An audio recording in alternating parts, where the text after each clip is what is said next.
Welcome, welcome, one and all, to another exciting edition of Weds Night Fights Guilty Gear Strive. I'll be one of your commentators for this top 8-0 alongside, for the first time, Tabby. How are you? I'm doing well, Zero. How about yourself?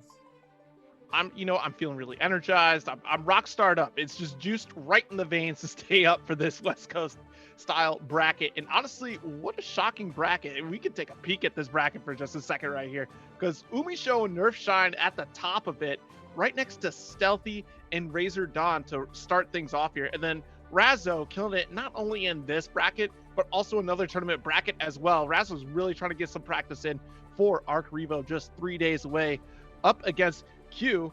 And then we have YJK up against Trevor Sue on the loser side. So lots of, actually, a whole change up in faces for this top 8, honestly.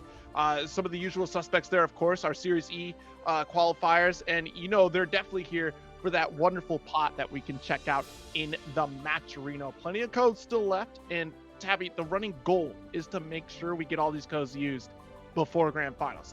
I want to see it happen at least once. I want to see it as well. I've already used my code, so if you haven't yet, please make sure to check out the Matcherino, use your codes, and we want them all gone by the end.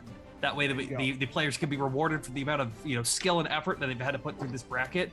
That personally, I just sat through the entirety of pools and watched that all go down. So I already know what these players have gone through, and the amount of effort that they have put in to get to this point. Yeah, you know what? I'm sure you had a wonderful time like watching through those pool sets. Unfortunately, I was sitting here watching well, not unfortunately, but fortunately, I was watching KOF leading up to this one, so I got my attention a little bit split. I need to start the multi-Twitch stream. That's what I need to start doing. Umisho up here against Nerf Shine to start things off. Happy Chaos is out on the screen against Nerf Shine's own pot. Okay. Yeah, this is definitely going to be something that I think Shine's going to have to really show that they know what they're doing in this matchup for full force, because this is classic zoner grappling. What are you supposed to do as the grappler? You have to use that limited mobility you have to get in, but unfortunately, Happy Chaos just isn't just a zoner, and you can see that right here with this excellent mix-up game coming through and forcing a wall breakout. No, actually just going for the reload. Yeah, going for that reload and going for the slump right here. We're low enough to be able to get that concentration of the reload, and you got to guess. Wow, unfortunate for Umisho. Shine getting the throw out of the corner there, and now the pressure begins on the opposite foot thanks to Garuda. Nice jump back with the hammer fist. So it's not going to matter too much. Umisho finally getting himself a way out, going coast to coast right here, using that Deus Ex Machina. That's going to be able to get the reload on there and get the wall break. Yeah, and great guts there from Shine right now, at least on the Potemkin, but at what cost? At PRC, going to rip out. Slide head not going to work out here. Concentration was down, so there wasn't too much of a challenge from Umisho here. Backdash gets caught. No shatter quite yet. BRC trying to go for the butt slam.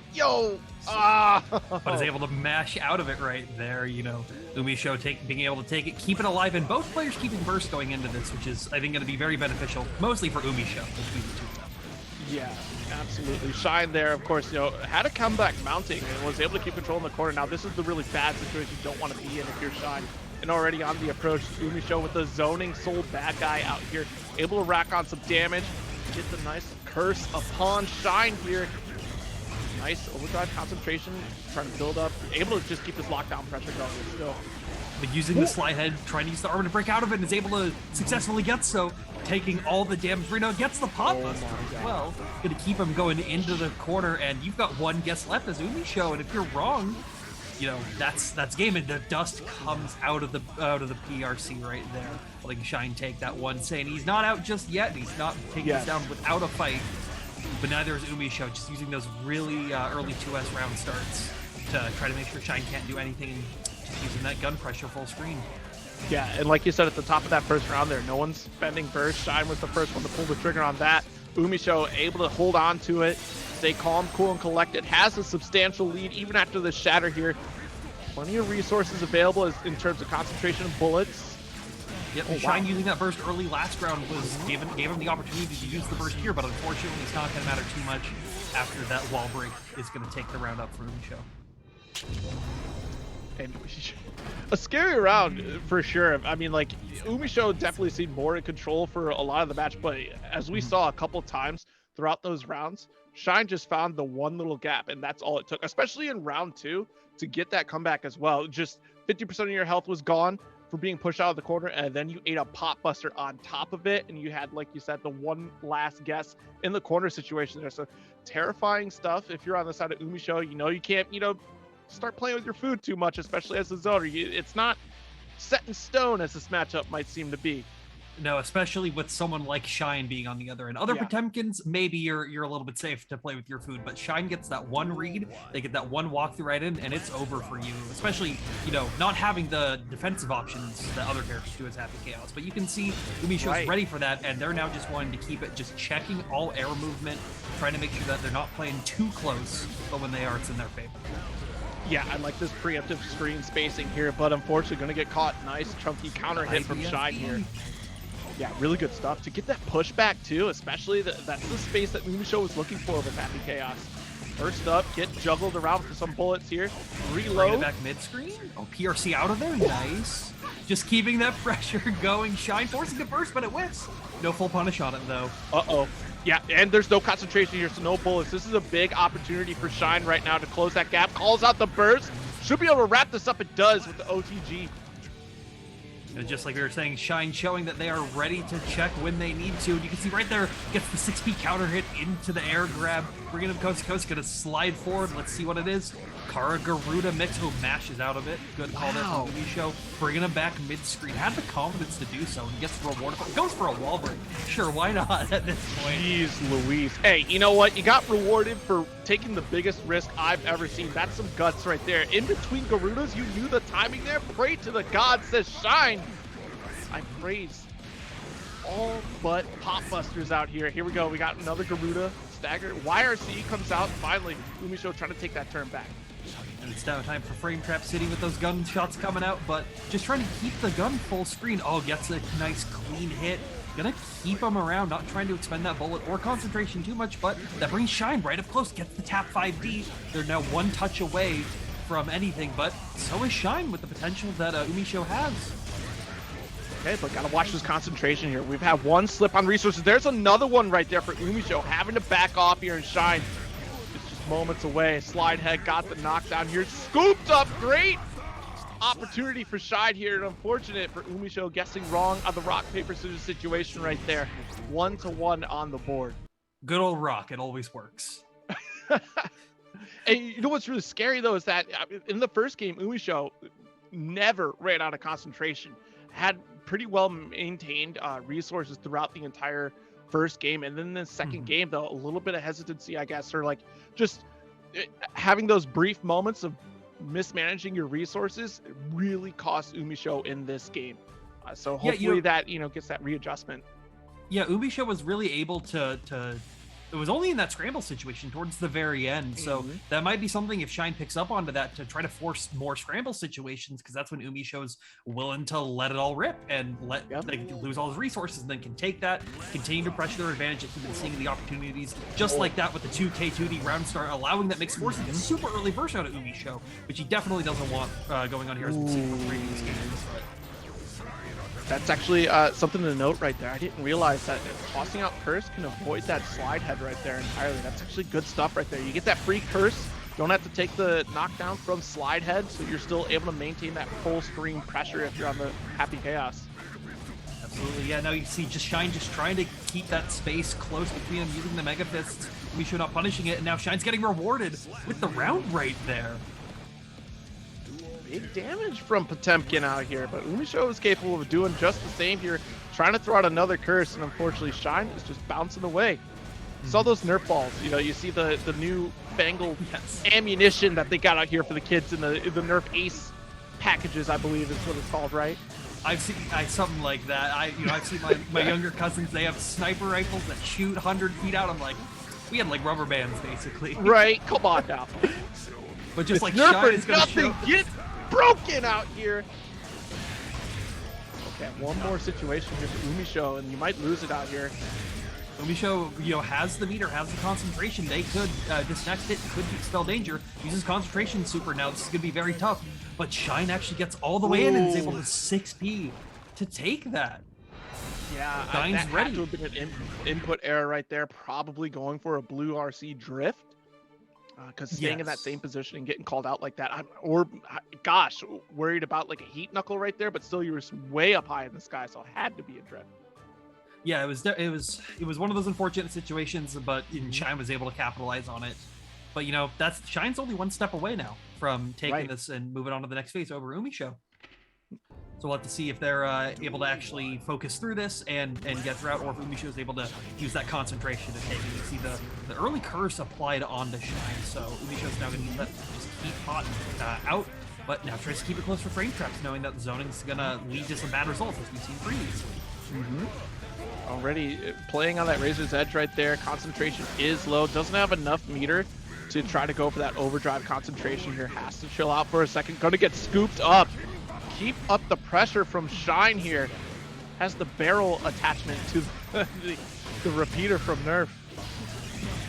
Absolutely, yeah. Now it gets the slide head, but isn't able to get a full punish off of the whiff after Umisho jumps out. Forcing a burst early though is going to be definitely good, but carries it to the corner. Doesn't have enough resources to fully get the extension on it, but it's going to be hard for Shine to get in here, as well as without the low meter. But no concentration. This is Shine's chance to make an opportunity to come through, but not going to matter, unfortunately, with 3 shots into Deus Ex Machina.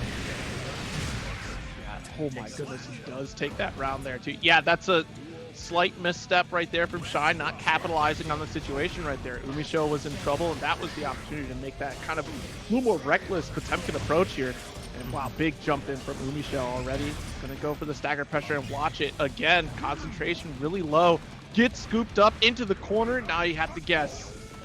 Jumps out of the Garuda, guessing correctly. Tries to shoot the slide head, but it's not going to end up working. Gets pot bustered, thrown back into the corner. Garuda Oki, tries to do the quick PRC out into the pot buster, but they read that and jumped out of the situation. Throws out. This is where Umisho's time to shine. Just keeps that pressure going. Only a couple rounds left in the chamber here. About 50% concentration. Has full beater. There we go. Overdrive concentration. Caught the stagger right there. Watch the ankles. With the second part of that block string right there. Could have got the pressure going. Shine finding a way out. And spacing out to get the full reload as well for Umisho was a great call, but Shine's now got him down to 1 hit, so let's see if Shine can take it with the PRC mix. The Pop Buster whiff, but no full punish on it. But back Mega Fist is gonna do it. Since when does back Mega Fist not do it, you know? Yeah, that's fair. You know what, that's fair. I think that's a fair sentiment. Gets cursed on in there, but is now trying to force the early burst on him there, so Umisho trying to make something happen later without Shine giving the opportunity to get out of those sticky situations, but Shine's not even having it. Counter hit in the corner, forcing the burst out for Umisho. Shine with the Nerf battle armor out here, already getting into the corner situation against Umisho here. Umisho in a ton of trouble. Hold the Garuda. Thought it was going to be Garuda coming through, keeps them stuck in the corner, but you know, Umisho finds their way out. Now Shine's stuck in the corner. This is actually potentially very dangerous, unless Mega Fist will catch up all that space, and that just came through. Okay, we got the focus shot. Nice jump. Here I thought the full carry was coming through. We had the bullet to do it. Yep, the 5 pages whipped right at the tip though. Concentration super though, wall break. Oh no! Yeah, that entirely may have been calculated on Umisho's part, trying to keep him around, and they didn't jump out of it, and they're going to be rewarded with it with the end of that. Yeah, interesting too. And the tension pulse, I almost forgot too, because we spent that overdrive concentration, so we weren't able to get that second part of tension available here to try to get that Deus Ex Machina shatter, which would have given Umisho the additional bullets, but ended up not needing it. I think Shine was kind of caught on the back foot right there too, like you said. Wasn't going to do a forward tech and just wasn't ready for it, I guess, and just decided to maintain that positioning.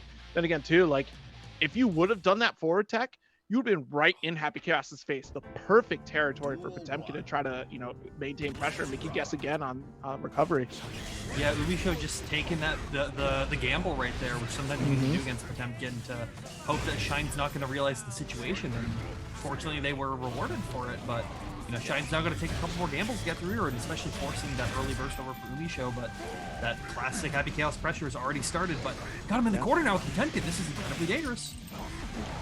Okay, reloading, trying to build up those resources, but the concentration, look at that meter going away drastically here. Shine is going to take advantage of it right now. That pressure is just so immense. We have the overdrive spent on concentration only here. Still has a full magazine in the gun right now. Yeah, definitely. Wow. You know, the full reload ready for the trick shot montage coming up through after the wall Go. break. But Umisho concentration through 50-meter tension pulses, everything that Umisho wants, but Shine's not even going to let him have it. Gets garroted back into the corner. YRC out. YRC Right from back the at other you. side. But this is great for Pot, you know, just being able to do these delayed Garudas, trying to catch these jump outs, but Umisho gets the jump out on the grab and is able to take it, bringing him to match point now. Yeah, a fantastic read from Umisho right there. And what a comeback that is mounted so far for Umisho. But not out of the woods yet here. Shine is still in this, especially with Potemkin here. And now we're doing a little bit better on the resources, especially this corner pressure. Caught the counter hit. Immediate burst. I don't blame you, Shine. Just keeping that concentration, just using those charge shots and curse with concentration super now. This is going to be incredibly hard for Shine to get through, but he's jumping and has a dream, and his dream might be rewarded right here as it keeps attempting to get that pressure going. Just using those air buttons to keep Umisho in place, but gets the air throw. Let's go. Where do you think you're going? Hold the Garuda again. Just one more. Okay, wait a minute. The flames were gone, but we're still getting lit on fire.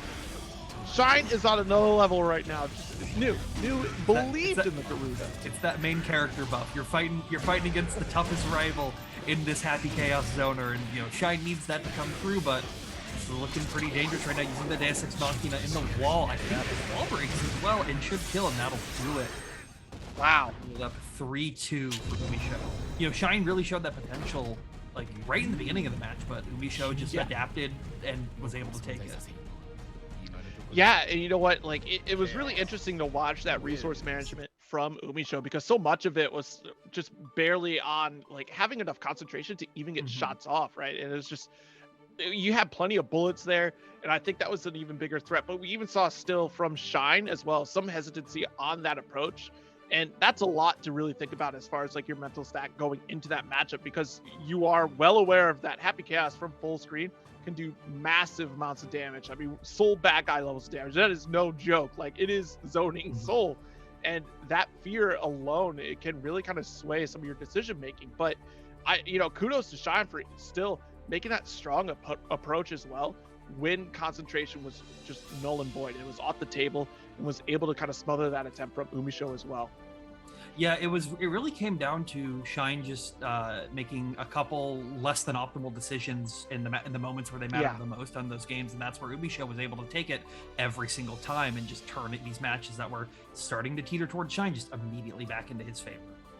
Yeah, absolutely. And you know what? It just, gosh, so close for Shine too, because I really thought Shine was going to run away with it, but Umisho really caught their breath after that. You know, a couple mistakes here and there, we just clean it up, and honestly, it could have gone either way, and that's, the high level play that we're looking at anyways, is that you're going to make those adjustments really quickly, and you get these fantastic sets that we continue to see here at Weds Night Fights. So next up should be Stealthy and Razor D.O.N coming up here, another Series E contender as well in the bracket. Stealthy, of course, we've all seen the highlight reels of Stealthy putting on a show.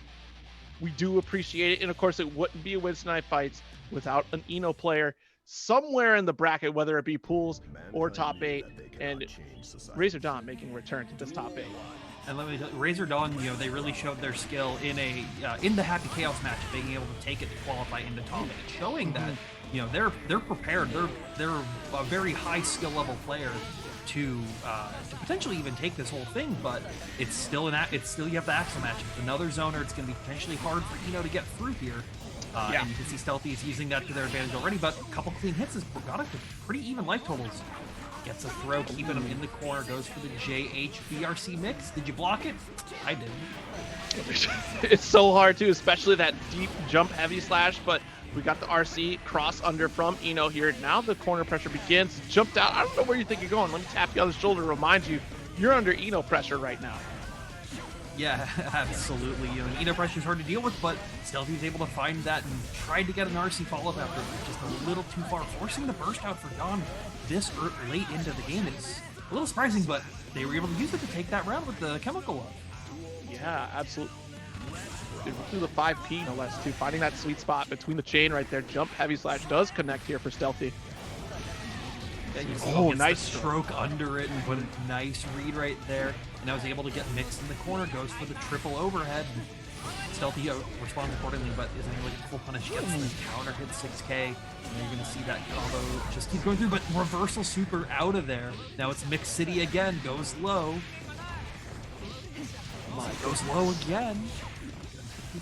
Everything goes right for you until that reversal super comes out. We're gonna stop time here. Oh no! We're not, because it was an accidental TK right there, so the JH came out instead. And that's gonna allow D.O.N to take it.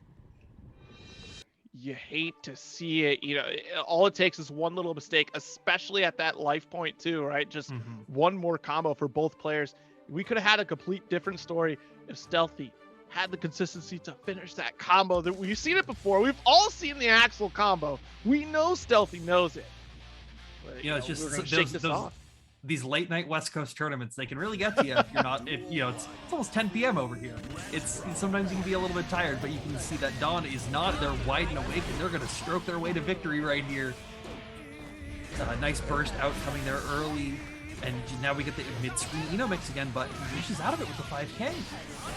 It's like a moment of pause right here. Just like, hey, I need you to get off of me for a second. It's a two-player game. You're moving wild and crazy right now. I know your Razer mouse is exceptional on your APMs right now, but seriously, I need the Cherry MX switches brought over to my stick right now to be able to handle this pressure from you. Yeah, they're just changing that DPI sensitivity trying to sneak through with that mouse, but you know, Axel is wanting to play that honest, grounded footsies gameplay, but you know, D.O.N doesn't want to do that. They want to stay high in the sky, and you can see goes for the stroke under, trying to keep that pressure going. But Stealthy's IAD backs with his with like 5 JP and JS and HS just been really strong. But D.O.N's getting rewarded for one good clean hit, just makes over and over again, forces Stealthy to burst. Yeah, I mean, Stealthy having the life lead, and still D.O.N relentless on this pressure. Gold burst gets blocked. Great 5P from Stealthy to close out that round. Using that burst really early and getting it back still within the same game is kind of ridiculous, to be quite honest, with the amount of pressure that they were putting on. So good on D.O.N there, but now you can see Stealthy gets hit with the far clip on the 6H. Yeah. But it's still going to be in Stealthy's favor, bringing Eno to the corner, but 6P's out of there. We're in Mixed City again, goes low. Let's see what's going. Goes low again. Stealthy doesn't want to crouch block. Keeps wanting to stand. Once again, goes high, blocks high. Oh my goodness, this is hard. Uses the super to be able to take that wall and bring it on to the next game. My goodness. I mean, just absolute relentless pressure from D.O.N here. Jeez Louise, trying to not allow Stealthy to make any of these sneaky hits right now from 5P, shutting down. Notes coming through. The dive kick goes unpunished. He's still keeping in check here. A couple 5Ks out here, caught with the counter hit again.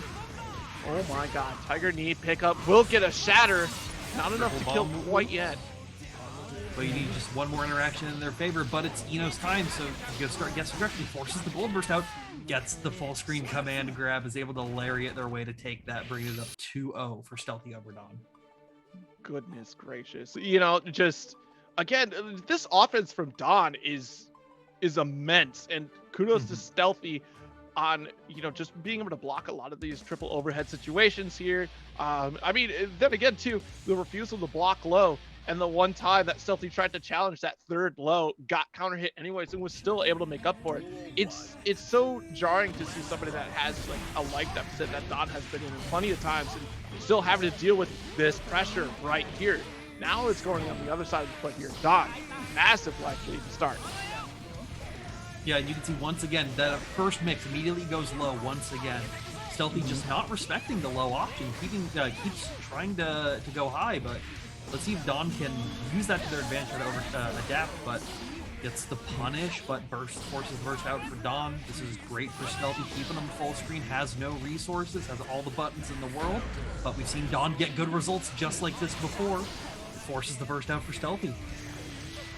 Stealthy with that life lead jump, heavy slash coming through. There's the last one sent out here to get the round. And you know what? That was a hard-fought victory right there for Stealthy, because D.O.N was definitely in control for the start right there. And Stealthy found a way to turn things around. Oh no! I couldn't tell what was happening right there. Don just smoked me. I got hit for sure. You can see, yeah, but once again, once Dawn gets into these situations where Stealthy doesn't have the resources, they can really show their advantage. Goes low again for the mix. I'm starting to for a perfect. Starting to see it right there. Sneaking. It's crazy because Stealthy, you know, stand FDing, and then of course Dawn doing a dash FD as well just to get that fast low. Like, my God. See it once again, just going for lows in situations where the lows can even theoretically be challenged, but Stealthy isn't even attempting to. And this is going to be a great advantage to use those JDs to keep Stealthy all the way into the other corner. Gets a 5P anti-air, but gets thrown out of it. Stealthy's got himself a chance here. All order, jumps the stroke, 5K, trying to interrupt any startup. I don't want you dash it on me. Take the boot. Yeah, just using those IAD jump buttons to their advantage. Keeps trying to go through, but gets the 6P. This is their time to mix. Goes for grab this time, and Dawn's able to take another round, bring it up 2-1 for Dawn. So this is the scary thing from the last two games with Dawn, right? Dawn has been relentless in that offense. I keep saying it over and over again, but you're seeing that Dawn, in doing so, is finding the rhythm, finding the points in which Dawn can interrupt or at least change things up so Stealthy can't keep up on defense. And we're seeing that work out in spades for Dawn in this set right now. Absolutely. And we're going to see if they can keep utilizing that, potentially forcing these very early burst points for Stealthy. This is going to be fantastic for Dawn going into the rest of the round. No burst, no meter. This is an opportune time. Double low right there. Stealthy. It's been like 10 times. Gotta block the toes. You just don't believe. You see how many times this dash up? I mean, come on. Yeah. Another dash low for a perfect right here. Send the message home. He goes for the immediate dive kick. But now, you know, Stealthy is going to try to use that to their advantage to keep that mid screen. Gets a good throw, forcing Dawn into the corner. 6P's out of there. It's now mix timing. Goes for overhead. First time they try to check that low right there. And they finally get hit up top. Next time goes for the backdash, jumps out of it. Let's see, gets a nice 6P into the corner. Okay, another, jeez Louise, I'm sorry. Like, I feel bad for anybody who's got to deal with Eno pressure like this. My goodness. And again, into the corner we go. Just goes for the stroke to get the W. 3-1 over Stealthy in the set. And you know what? Dawn really put on a clinic in how to handle the Axel neutral game as well, too. Finding just several gaps between a lot of these attacks as well from Stealthy. Either it's a study on player tendency or it's just a study on how Axel as a character works in general, because there were some thread the needle moments right there, especially when utilizing stroke to get through a lot of the challenges that Stealthy was putting out there. And we saw more and more 5K was trying to get that interrupt of dash ups and not worried about the lows. And like we kept pointing out, Dawn just finally realized it, at least in game 2, and started implementing that into every single mix. It was absolutely difficult to deal with, of course, too, once he got put in that corner. Yeah, absolutely. You know, it was that adaptation that Stealthy just never took the option to go low. And in the few times that he decided, okay, well, now I'll go low, it was either got mashed out and counter hit or got hit with the overhead.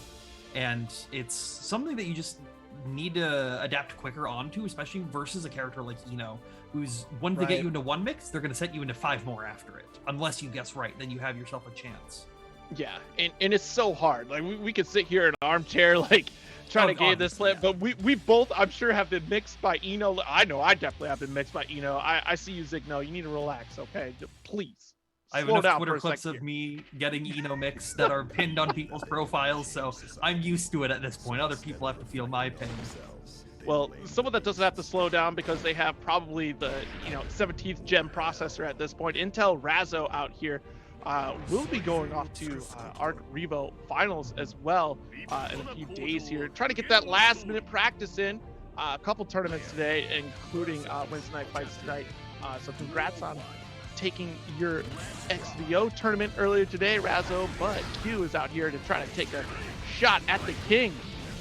Yeah, and this is actually Q's a local training partner of mine, and this is a matchup we play over and over and over again. So he is definitely very comfortable in this Leo matchup. And you can see it right there, just going for that really like max range pot buster, forcing a burst out for Razzo.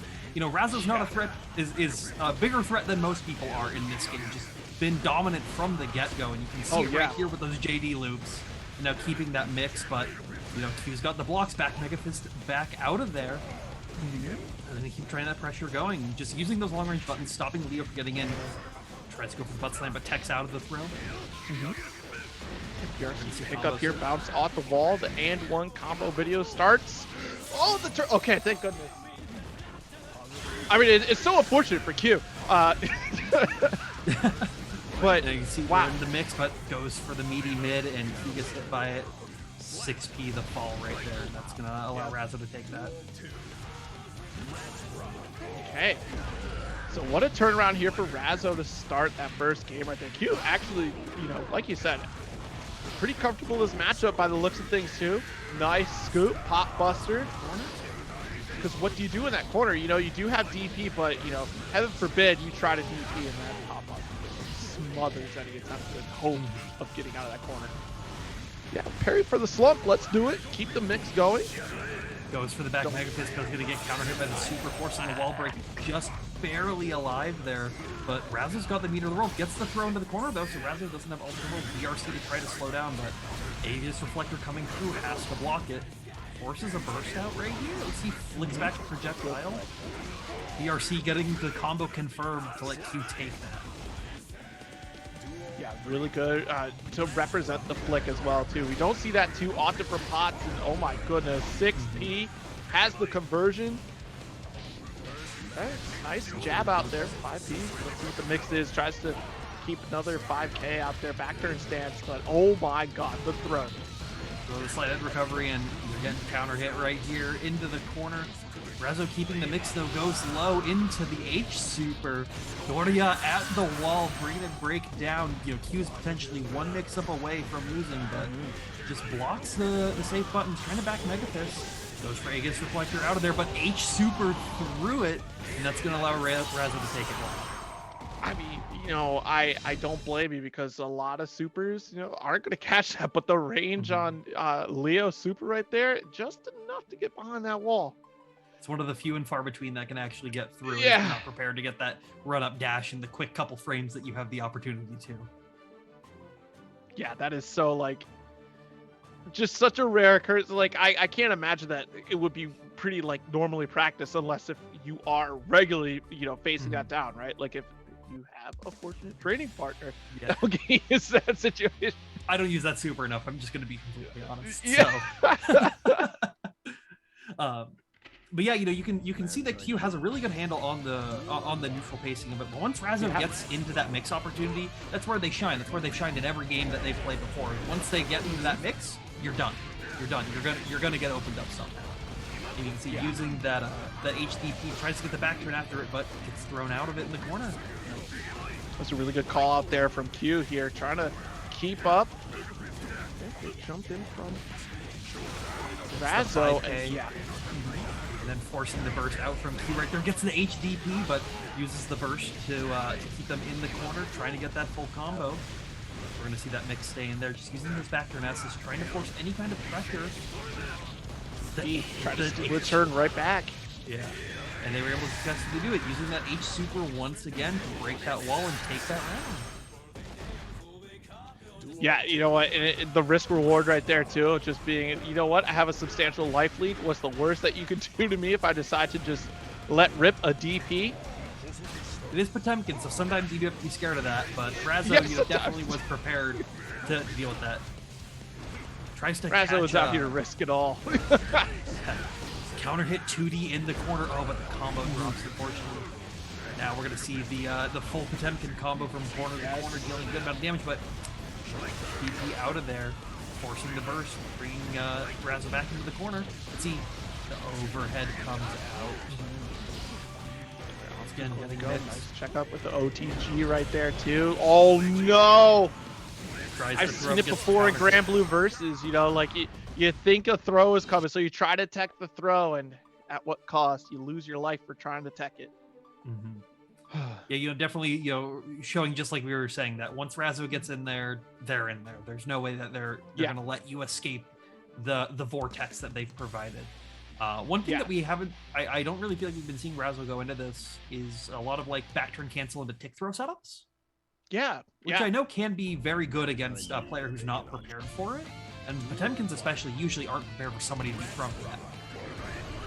Oh, yeah. That's definitely the case, right? Who wants to get right next to Potemkin? Well, Hammerfall coming through there. Heavy fireball right back at it. 6-piece check.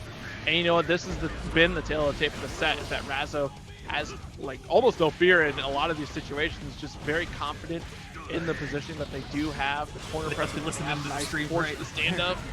Yep. You want to see something cool? Let me check it out with the throw as well. Pop Buster not almost dead just yet, but the chip on the Mega Fist right there going to be able to take it. Okay, so we got round 2 coming through. Nice check with 5P, but Razzo has a bit extra reach right there. Wow. With DP, so now he's going to get a full punish back in the mid-screen. Ooh, but the 5K counter hit, bringing him all the way through the corner, forcing that burst out right there. Ball comes through. Yo, okay. PRC gets out of dodge, and Razzo, oh my god, shutting down the reversal right there. I couldn't tell you what that could have been, but it's not looking good right now if you're Q, and that'll do it here. Razzo getting around. One more apiece for both players. And match point for Razzo here, so Q's got to really break out all the tricks to try to stay alive. And we could potentially see that coming through, but it's going to take a lot of skill and a lot of good luck on their part to read those mixes properly coming through. So far, so good. It seems like it gets the low hammer ball or the low butt slam into the combo, but counter hit JH. Now going to allow them to mix. It's the cross up overhead. See that got the stagger. Yeah. Another one right to the classic. Now we're going to get some kind of mix right over here. Gonna see, just keeping it safe with the, oh my goodness, the quick slash to bait the burst. Darned if you do, darned if you don't, though, right? Like, happens to the best of us. Yeah, I mean, the life deficit you were at, it's either, gosh, like, I don't want to die, leaving burst left on the table right there, and golly, what a call out from Razzo right there. Complete control as well too, and Q though, like, clearly did have the knowledge for that matchup, but also you're going up against somebody that has shown regularly that they don't like to be conditioned, and they refuse to be conditioned, and will up the ante if you start feeling like, you know what, maybe I solved this puzzle out here. Like, okay, let's go to the next series of Leo stuff that I got in the back pocket over here, essentially. They got their whole magic bag of tricks that they're able to pull out at any time, and they've been able to use that to their success. For God, how many tournaments now that they've been like finals placings in? Like they're up there more than I think most players in finals finishes. But now we're gonna see YJK versus Trevor Sue. You can see that Chip Axel's matchup. I actually don't see that much, to be quite honest. Yeah, a couple characters that, we do see Axel often enough in a Chip, very few and far between to see. And this is actually pretty scary to deal with, in my opinion, if you're on the side of Axel here, and especially how quickly Chip can close things out, but that damage output that Axel can put on Chip, let alone, just have the lowest health in the game already knocked down. Oh. It just like good that control. Using the 2K 2D OTG on the 2H, just killing there, when for most characters that's a brief little poke you do for some extra damage. I think that might be the advantage that Trevor Sue needs with this Axel to take it, but they're not going to be able to block that mix just with doing stuff like that. K Alpha Blade coming through, the cross up JS, PRC, what's the mix? They're doing good blocks now, though, at least. Took them a little bit to get what's going on, but it's crazy because every Chip mix is different. So you got to get the certain pizzazz of Chip that you're going up against, the flavor of the day, like the type of crust that you get in your Hungry Howie's pizza, right? Like, all right, so which one is this, the Cajun or the garlic herb? I don't know. Once you discover the flavor, you know how to handle it. Yeah, absolutely. But sometimes that can take a couple games, and if the chip is good at diverting between, half garlic, half habanero, then, that can be hard for you to catch on between game to game, and they can use that to take these short sets. Yeah, you'll be surprised on each slice right here, especially with the anti-air that Trevor Sue is putting out. Nice jump back. Able to get a good counter hit. Red RC to continue. Should be able to get a bounce off this. It does get a shatter. That's positive bonus, maintaining that control. And now we got a anti-air. Sit back, anti-air it out. Anti-air 2S, the classic for Axles whenever somebody wants to try to approach them. Just stuffs everything. I mean, gosh, yeah, like, see, that first and foremost, just being able to control that space is definitely tremendous if you're on Trevor Sue, if you're playing as Axel here, because letting YJK cross you up every which way is definitely going to be tough to deal with. But honestly, Axel does, like you said, have those excellent buttons to really kind of contend in some odd spaces, and just being able to jump back as well. I mean, HS being the jump HS being a great button too, to kind of check those ambiguous crosses. Whoa, deep jump up from YJK here, put you into the corner. Nice throw. You see the mix once again, just goes for the 6K overhead after the JH, but Trevor Sue only letting that one clip go through and is able to block all the rest of the mix. See the JS and the burst block right there. We're going to see midstream bomber loops, but isn't able to pick it up just yet. Renson's coming out and able to catch that dash block to try to come in. So immediately the IAD back JS just trying to control that space that chip tries to go through, along with that 2S, that covers most of the angles the chip will try to normally come through. So YJK is really going to come up with some new options to really handle this. And Trevor Sue's not going to allow them. They're just going to keep going into Zawano though, and then bomber looping them to the next side of the stage, but it's not enough to kill just yet. Okay, nice block here, and already had your number. A perfect round right there for Trevor Sue, going up 2-0 against YJK right now on this loser side of the bracket. Just, yeah, again, the complete spatial awareness control from Trevor Sue here, not allowing YJK to get started. And that's the tough factor, right? You have to find the sweet spot. You have to contend with just Axel being able to relax in the background. Like, don't worry, I got plenty of health, and you have literally almost none. Like, you just explode on one Axel bomber, and goodbye chip. Yeah, and Trevor Sue especially focuses on a very, grounded Axel game compared to someone like Stealthy, who's very much willing, I'm going to be in the air all the time, because that also lets me control those angles. But you play a different risk-reward, and you have to cover a different set of moves and skill sets between both those players. So if you're only prepared for one, you're not going to be ready to deal with the other. YJK, though, maybe getting a couple clean hits where they won't even need to be prepared for that. And Trevor Sue is at a very low life point now, but it is chip. At any point, they could just explode. And Trevor Sue does a great job of blocking the mix, forcing the burst there. Have the 10K come out. We're going to stop time here. Try to catch. Oh, no! Oh, no. Oh, no. Oh, well, at least we got something out of it, because, my goodness, that would have been a wasted opportunity for sure. Already got strong counter hit. Rensen came through. No, the burst. PRC calls it out here. Trevor Sue stealing around. See just that 2S coming out to check, but backdashes the command grabs, is able to get a full punish into the corner, so we're going to see some mimics coming out overhead into a nice throw right there, but let's see if they can keep blocking it. The wall cling, just Trevor Sue ready to not try to challenge on anything except for right there, and they get punched accordingly. Okay, overwhelming here, but gonna get caught. Counter hit. Rensen keeps you at bay. Nice approach. PRC trying to keep that control into the corner off the wall with the jump 2K. This block, risk gauge getting cranked out here. One mistake is all it can be here for Trevor Sue. But Trevor Sue's going to try to not make that mistake happen. They're going to move chip into the corner, and keeping that pressure going up just lets us hit. But the far slash allowing them to take it into the next round. Trevor Sue still a match point here, but YJK showing they're not just out yet. Yeah, absolutely. Like, able to find the sneaky hits right there. Oh my goodness, the overhead does connect here. Trevor Sue trying to maintain this control corner, and look at that. You had a chip player hesitate a forward move? Like, wait a minute. No one's ever done that in the history of Metal Gear Strive. Oh, you see the JS mix finally hits on the wall king, but you know, Trevor Sue now using that RC. We're gonna see Axel Bomber loops. Oh my god, I did not expect that Axel Bomber to do that much damage. I was like, yeah, you're gonna be fine, you're gonna wall break at like, you know, maybe die at the wall break, maybe a pixel, and then it was just like 50% of that life bar gone with one. I was like, huh. Yeah, Axel. Yeah, you're playing Chip. Oh god. Whoa, anyway. See, if it were me, I have guts. You, oh no. Chip didn't need his bowl of Wheaties in the morning, unfortunately. Yeah, so definitely. Unfortunate there, but I mean, wow. YJK, of course, did actually showcase in a couple scenarios there too.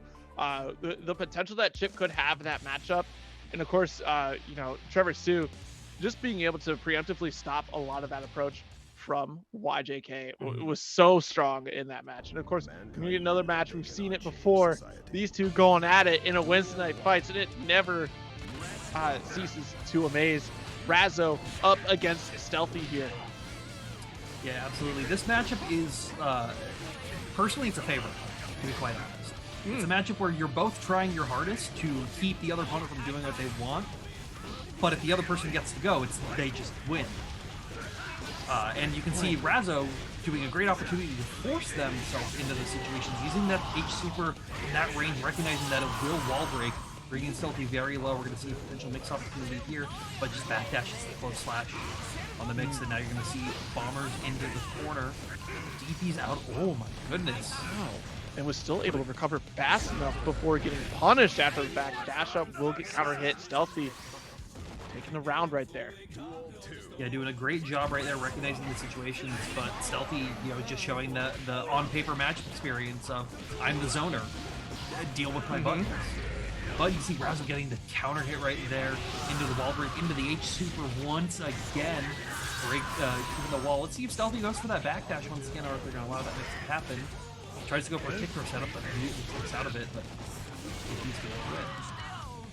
Wow. Yeah, caught knocking at the door right there. Razzo was able to return the favor. Stealthy coming into this round with the stick of burst right here too, so has a opportunity to kind of try to turn things around and, you know, hit the eject button just in case. Razzo being kept at bay.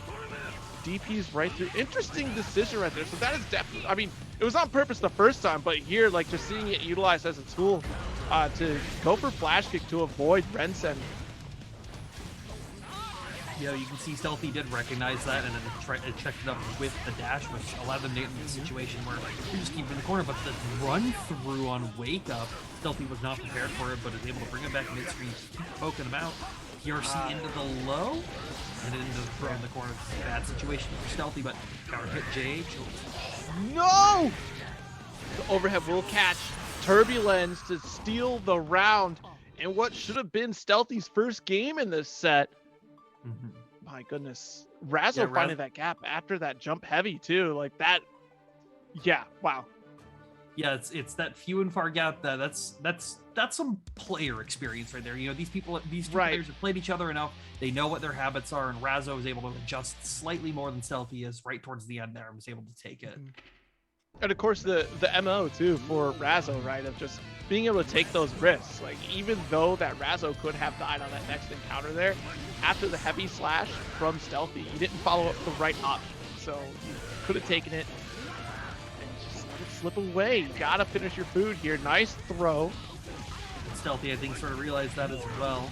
But yeah, Razzo's not done with their play just yet. Into the immediate S super just to guarantee that round kill right there. Great read from Razzo, knowing the exact life that they needed to be at for that.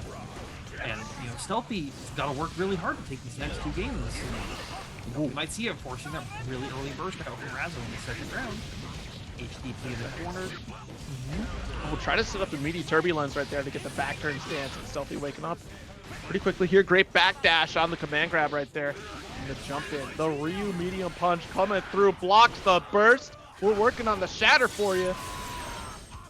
Stealthy only one hit away from death. You know, he's got to play very carefully. Uses the PRC, tries to catch something, but Rasmus is more than comfortable blocking, gets hit by the windmill follow-up. And now, run through coming up with RC. Tries to go for a JD round under there, but has to just cancel it out into JS to take that up 2-0. All right, pretty strong stuff here. Razzo, again, of course, you know, Go big or go home, Razzo. I mean, you know, you got the 17th gen Intel Core i9 processor, Pentium inside, of course.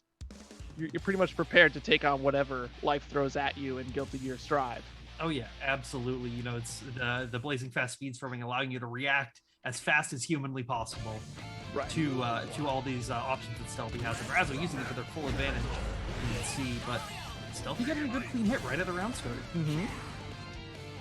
Screen situation, and the patience from Razzo here too, just biding their time, waiting to find that gap to get the approach, because we know it's going to be explosive once you get in. Got to hold the heavy fireball here. Here's another one for you. I don't think you get to jump out, Stealthy. I'm sorry. You have to pay your rent in this corner. It's been overdue for at least 2 months. Positive bonus coming through now. Yeah, Razzo's in a very comfortable position right now with this. It's sort of been a repeat of these last couple games. With Stealthy just taking these mix hits and putting him into a bad situation. Gets a tap dust with the RC, but bursts out of there. Okay, full screen situation. There's the flash kick to avoid the Ren Send. Great jump in approach here from Razzo, trying to maintain back corner dominance once again here. PRC, nice challenge from Stealthy, but geez, yeah, I mean, we could have got a bit more out of that one. And Razzo comes knocking at the door, knocking at the 3-0 victory. Hey, I'm 1 round away. Gonna have to get your stuff out by the end of the week if you don't got that rent money. You know, Razzo ready to send Stealthy out of here, but you know, Stealthy not going out without a fight at least. You know, gonna at least try to take care of everything here, but it's a nice 5-2 check after the end of that. Ooh, tap dust into RC. Gonna bring him all the way. Keeps that mix going. Block him low this time at least on this mix. And just concerned, right? Just like, what's gonna happen? We see the up down just trying to fuzzy block the situation here. Let's see. Razzo trying to get anything with 6P, but no 214's follow up. The burst coming out for Stealthy. Unfortunately, you have to take those sometimes, and JP for the round end for Razzo to take it 3-0 over Stealthy. Yeah, the unfortunate burst right there. It almost seemed like that Stealthy was kind of out of ideas in that situation once they got put into the corner. Like, I've represented a lot of cards here today. You know, I really tried, but I just don't have the answer. You know what? It's frustrating to deal with those situations there, but at least Stealthy was attempting a lot of situations, a lot of, just trying to play comfortable with their game, but also you have Razzo just bearing down on you with stronger and stronger offense as, you know, it just kept snowballing throughout each game. And that's tough to deal with, especially on the side of Axel right there. You know, we had that mid-screen control, but it really seemed like Razzo knew exactly how to get through a lot of that neutral game that Axel was putting out there. And that can kind of throw you off kilter in a lot of situations when you go in with your game plan and it just blows up in your face like that. It's, okay, wait a minute. Now I have to make a hard adjustment that I was not ready for. Absolutely, yeah. And, you know, especially for someone like Stealthy, who's a little bit younger, they're not as experienced in trying to adapt mid-set. At least on a larger scale of things. So that's something I think Razzo was able to see and use that to their advantage to take a lot of those positions that I think most other Leos would have a harder time getting through the wall of defense. Yeah, Stealthy always putting out a great show as well, and always doing a tremendous job with Axel, especially that flair of Axel and the gusto that Stealthy can have in playing a set. I mean, it's definitely always great to see Razzo and Stealthy play against each other because they both are very much in a way cut from the same cloth as far as like how wild that their play styles can be. So that's always a real treat to see out here. So great show from both of them, but it would be a great showing if all of you went and checked out the match arena. We still have 30 codes here. There's 300 of us in here. That's only 10% of you have to just click the clean code button. Or if you've already done that, feel free to tweet out the stream and let folks know that Guilty Gear Strive is happening right now for Weds Night Fights. This is a top 8, and 2, to use those Matcherino codes. Let folks know what's going on. Trevor Sue and Shine, Nerf Shine, no less. Coming in with a battle axe. You see the foam battle axe? It's a new mod. Yeah, he's going to need a battle axe to try to get through this because we're in the Axel Pop matchup. This is going to be Shine's going to really have to work his hardest here. And you can see he's getting those couple of good hits right from the get-go. Trevor Sue might not be fully prepared for Shine's Potemkin coming through out here. And getting those nice clean hits, just keeping it pretty standard. But, we've seen Shine do this again and again in bad matchups where they can just come through and take control, where normally others wouldn't. You're out to eat the throw. Getting a full conversion off of it, but not dead just yet. Shine still has burst, though. Probably going to be saving it for the next round because we're going to see that Renzo coming up. Yeah, that full screen situation, best to save it. Good awareness from Shine here, and especially, patience to not panic burst. We see that sometimes too, right? You're caught on your last legs and throw that out there, you end up throwing it away. Big counter hit opportunity here for Shine. Garuda's coming out, gets the blockbuster in the corner, and that's gonna do it for that round with a perfect, bringing it up 1-1 for this game right here. This is why we saved the burst. We knew in the back of our mind, like, don't worry, I got this next round. No problem. Had that main hero ability, knew I was gonna perfect the next round, save it for that third round coming up. Trevor Sue almost has burst back though already at this point, so that could be a potential that Shine does have to worry about once we get into those life bars, but he's gonna try to get into a situation where that doesn't matter with that pop buster. Jeez. Okay, please don't be another one. Don't do it to Trevor Sue. Let's see these another Garuda coming out. Gets another one, but you tried it! I told you don't do it! Trevor Tried Sue to wasn't burst, allowed got that to blocked. happen. Oh my god. Just keeps that air game going through back and forth. Shine trying to find any kind of opening. Trevor Sue's risk gauge at max, one hit, and his potential. The pop buster with max risk, almost dead in the corner, uses the OTG to take it, bringing it up 1-0 for Shine over Trevor Sue. All right, you got another pop buster in there. Did you get it out of your system? You got plenty of them. Trevor Sue took a few. You only need one or two. So you only need one or two. That's all it takes. But my good, especially that corner situation right there. Great read from Trevor Sue to discover that opportunity and also call out the burst. Really trying to make the most of it. And goodness, had you not had your risk gauge cranked up like that, you might have been able to survive another interaction. But goodness, that pop buster damage with risk on top of it, no less. Sading. So. Yeah. It was definitely a hard situation for Trevor Sue to deal with, and a hard situation for him to feel once he hit the ground. But we're going to bring it into this next game, and hopefully he can try to play this match a little bit more towards his pace. But Shine already showing that he doesn't want to allow that to happen. But you never see the adaptations from Trevor Sue, using those air buttons a little bit more, using the close slash, trying to push stuff. But 6K just going right through Shine. Yeah. And now getting a reward off of that with another pop buster. Doesn't have them all out of their system yet. You're gonna see. Oh my god! Through. Oh my goodness! With the PRC able to take it. Oh my goodness, Shine! You are ready to grab people and throw them across the sea. Too much. Look at the damage. It's too much. Too much damage indeed, but that's what Shine wants to do in this kind of game. Trying to use those Mega Fists to come forward, but Trevor Sue just really maintaining that air pressure, forcing Shine to do something on the ground, which can be hard versus actual air pressure. You can see, just those really good pokes coming through, not allowing them to use a button to go to that air command grab to get clipped right at the very end of it, which we've seen happen from time to time. But there's a full combo, 1 RC into 50%, and then forcing the burst off that second hit. Trevor Sue knew it would have been bad for him. 100 meter coming out though, so anything's possible. Yeah, good on Trevor Sue here to keep that full distance game as well, too. Spending the resources that we do have to get the guaranteed kill. Keep it simple and keep it safe, especially, trying to do some of the fancier stuff is not paying off so well for you. Sometimes going back to basics just really helps out a lot. And honestly, Shine coming in with these strong Garudas here, counter hits, another pop buster. Don't you dare. Oh my god. Didn't even need to use the RC, but wanted to for style points at the end of that round. Bringing it up 2-0 for Shine, just once again showing it is indeed, it's Nerf or nothing in regards to your life bar. Or nothing, yeah. We need to put the battle axe away. You didn't need that for this round. I know. You really didn't. The bow and arrow, though. Bring out the bow and arrow one, though. That's cool. Or, Nerf, I need to talk to you. I need you to re-release the Halo assault rifle, if you could, please. They have so I can. They have that TV show out. You know, they can.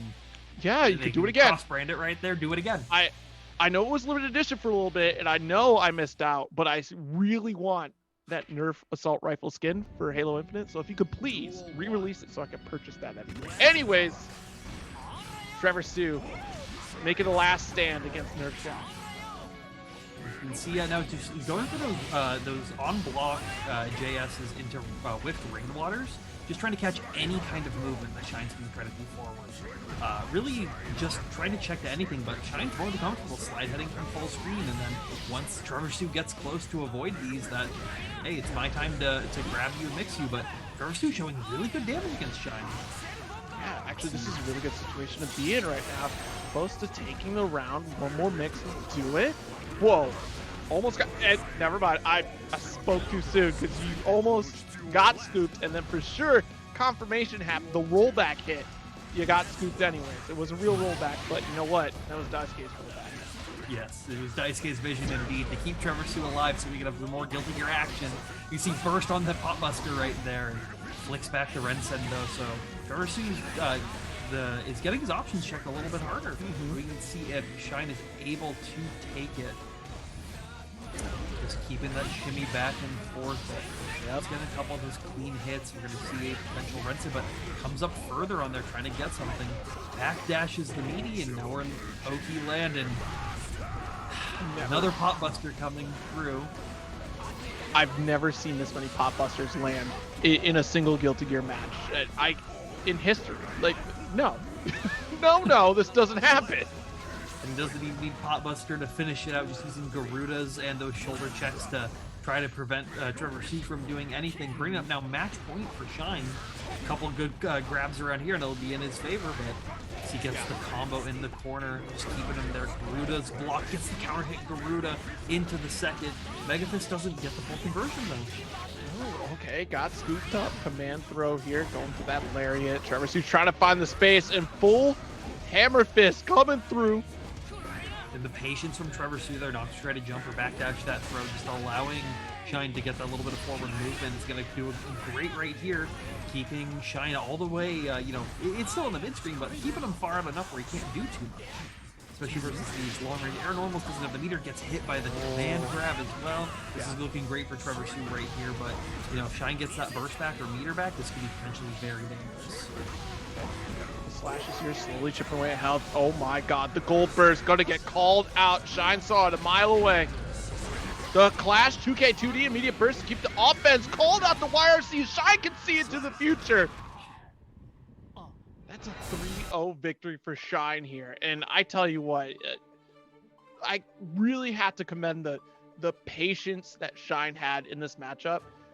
It was just straight walked out, just constantly gaining ground against Trevor Sue, and just was fully prepared to just walk and block to get into that corner situation, and then just called out everything once Shine got within a decent neutral range against Trevor Sue. Like, it was just impeccable as far as, like, we got within the space for Pop Buster, guarantee we're going to hit Pop Buster, and then force Garuda blocks after the fact. And the damage difference between those two characters was just so substantial because the patience that Shine showed in that match. Yeah, and definitely, on the other side of things with Trevor Sue, the amount of, he was constantly putting out a threat to force Shine to be that patient. If he wasn't constantly, mixing up between rounds, he was going from this like heavy grounded game using Rensens, 2Hs, to then immediately, even halfway through the game, switching up to that air mobility and just really trying to prevent Shine from doing anything he wants. Unfortunately, Shine, he got those couple good reads with those couple Pop Busters in every game, and was able to use that to take it. Yeah, my goodness, like the work that went into that set on both sides of the spectrum there, it's definitely like that's the picture perfect. Show folks this match here when you see people complain about zoners, like, oh, they just have to sit back and press buttons. Like, you see how aggravating it is to deal with someone that won't stop walking at you while you're pressing those buttons, and you watch your life just disappear before your eyes. Sometimes, as the beatdown, they say, you have to be the patient one. You have to just slowly walk forward through the valley until you can get to them, and then it's all great for you. But You have to get to that point first. You can't just run your wild game plan willy-nilly to the next zoner for between every zoner character. Yeah, and I think honestly too, it's another great contributing factor as to why people love to see grapplers so often, or grappler players. I mean, of course, we all grown. We've seen the memes on Twitter of like, gosh, another grappler player. But the hype that you feel when you see that grappler get that SPD on the opponent, it's like so sad. Everyone's satisfied for that moment. It is the one, the Twix moment of the highlight. You know, the fresh cuts highlight is what it is. All right, still coming into it. Have a few more matches to go through. Umisho and D.O.N in that winner's side as well. And of course, that does mean that Shine is going to go up against Razzo in loser semis for those that are following along. We still have plenty of codes in the match arena for folks to use as well. If you're just hanging out, checking things out, of course, you know, waiting for the next players to show up and start their match. It's a great opportunity to check that out. Of course, they do have Series E going on tomorrow. And then, wow, Arc Revo, just a few days away already. I blinked, you miss it. 2 days now, technically, for us. I didn't even realize it was happening until earlier today, to be quite honest, when I saw somebody mention, like, oh yeah, that's this weekend. I've been sitting here marking off on the calendar like one more day, just one more. But yeah, no, lots of great players showing up for that, that Arc Revo final as well too. Of course, we do have Razzo showing up, Intel's very own, and of course still competing today. And Jonathan Tene, unfortunately, fortunately, because I'm thinking of the Mexico and Canada players, unfortunately unable to make it. I'm hoping, and I haven't seen any update yet, so I could be wrong, but I'm hoping that they still at least can compete online. We'll see how that turns out. But I mean, hey, we do have Hotashi coming in, Peppery Splash, Remy Celeste, Symbolist listed out. Congrats to Flash Metroid making it as well too. Days and Exolancer and Chateau, of course, rounding out the entirety of the Arc Revo qualifiers. And again, those that are in Mexico, hopefully we have some good news. I'm hoping, but we still have some great competition coming up in a few days here, and plenty of competition leading up to it. Series E is going to be another big one tomorrow as well too, so definitely tune in for that. That $500 pop bonus every week. Thank you, Esports Arena, for that one.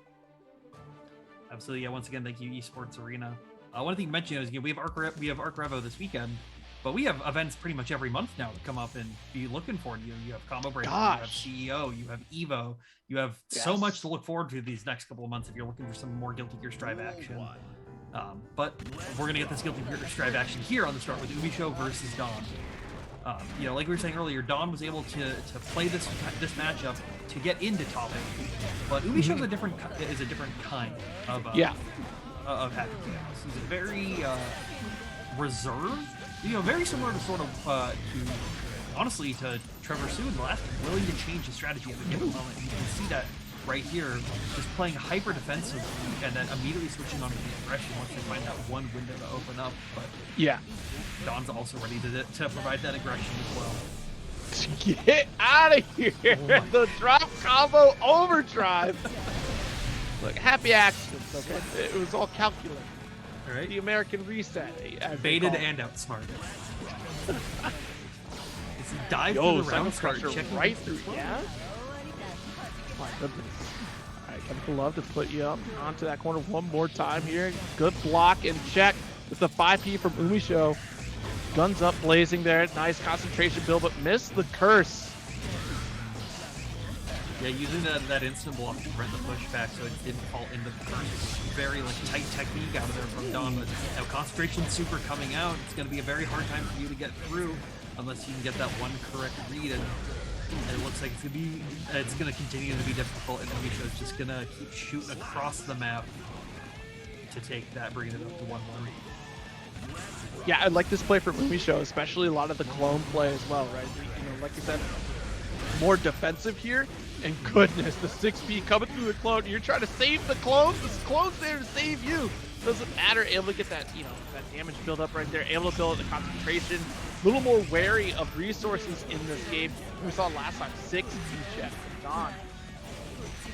Just using those strokes as well, just trying to bait those plus frames to get Umisho to mash, but they're not even having it. Just keeping them full screen. Applies the curse to the wall break as well, but unfortunately, they get caught right on the follow. Concentration goes away right as Umisho was about to win, so D.O.N's got themselves an opportunity to put them into the mix, and we're going to see him stuck into the corner now. 100 meters sitting on Umisho, or 50 meter.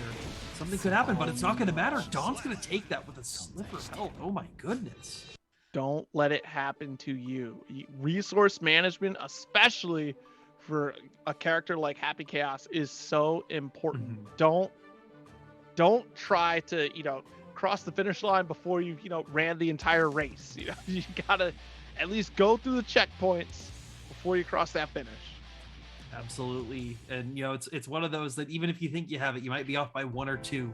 So you got to make sure that you set yourself up for success with a much bigger buffer than that. But you can see D.O.N is now going to use that momentum to their advantage, trying to get the early TK dive, just instant blocking that pressure, trying to prevent anything from happening on Umisho's end. But they're also going to just play this, defensive into immediate hyper aggressive once they get close. But no concentration is going to make it a little hard to do that.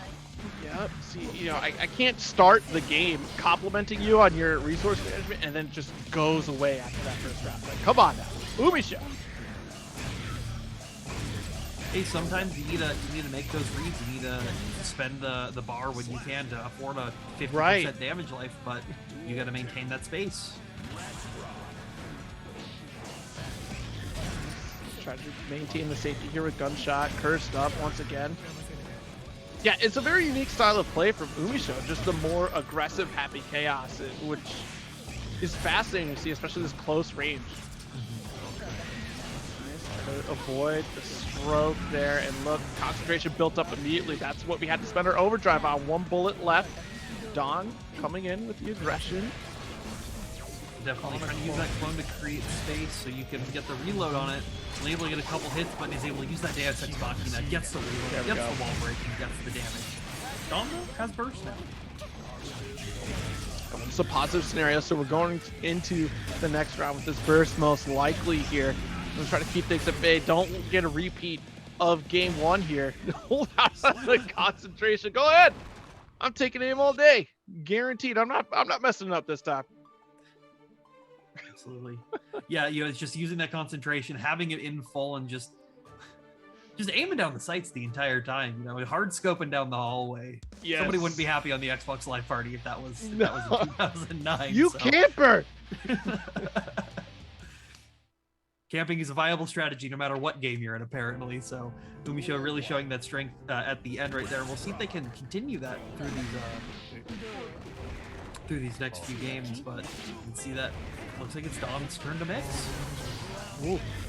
Yeah, we'll be seeing one of those Scrub Quote tweets out there. Like, to throw is dishonorable. Real fighting game players don't throw. Oh my god, but the 6H coming through. Another one for you here. Keeps it going, goes low on that mix as well, using the super to confirm that round. D.O.N definitely feeling themselves, feeling that pressure and the momentum, so that they might be able to take this through and prevent Umisho from being able to do Happy Chaos things.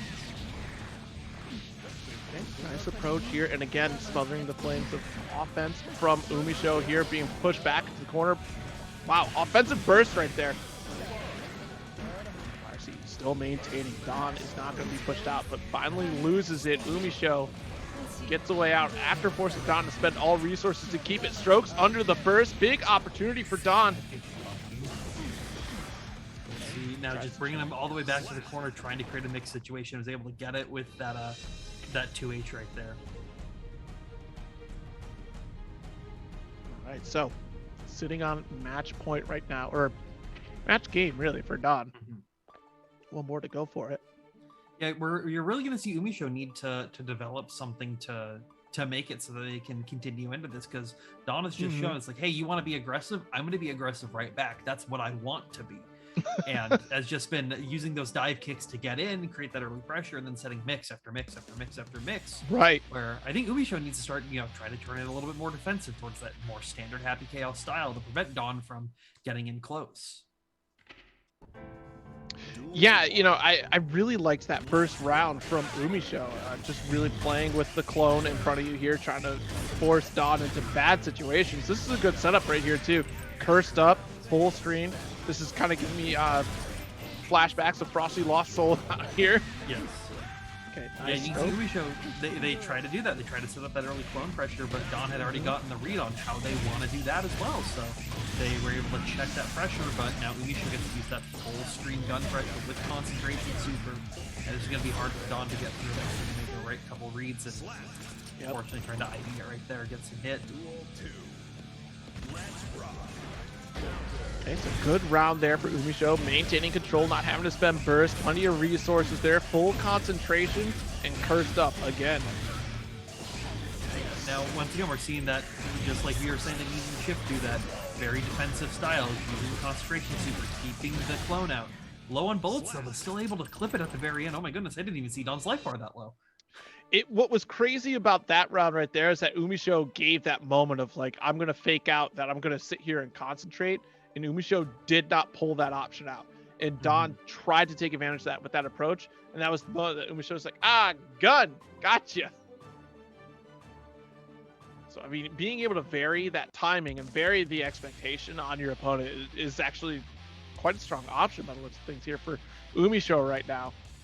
Yeah, you know, we've seen Happy Chaos's, you know, delay gunshot pressure, try to make instant blocks and that kind of stuff, but delay concentration is definitely something that I think is a little bit more unorthodox and could be used in Umisho's favor, or delay reload, stuff like that, to try to actually create this full screen pressure where D.O.N tries to punish but ends up getting punished.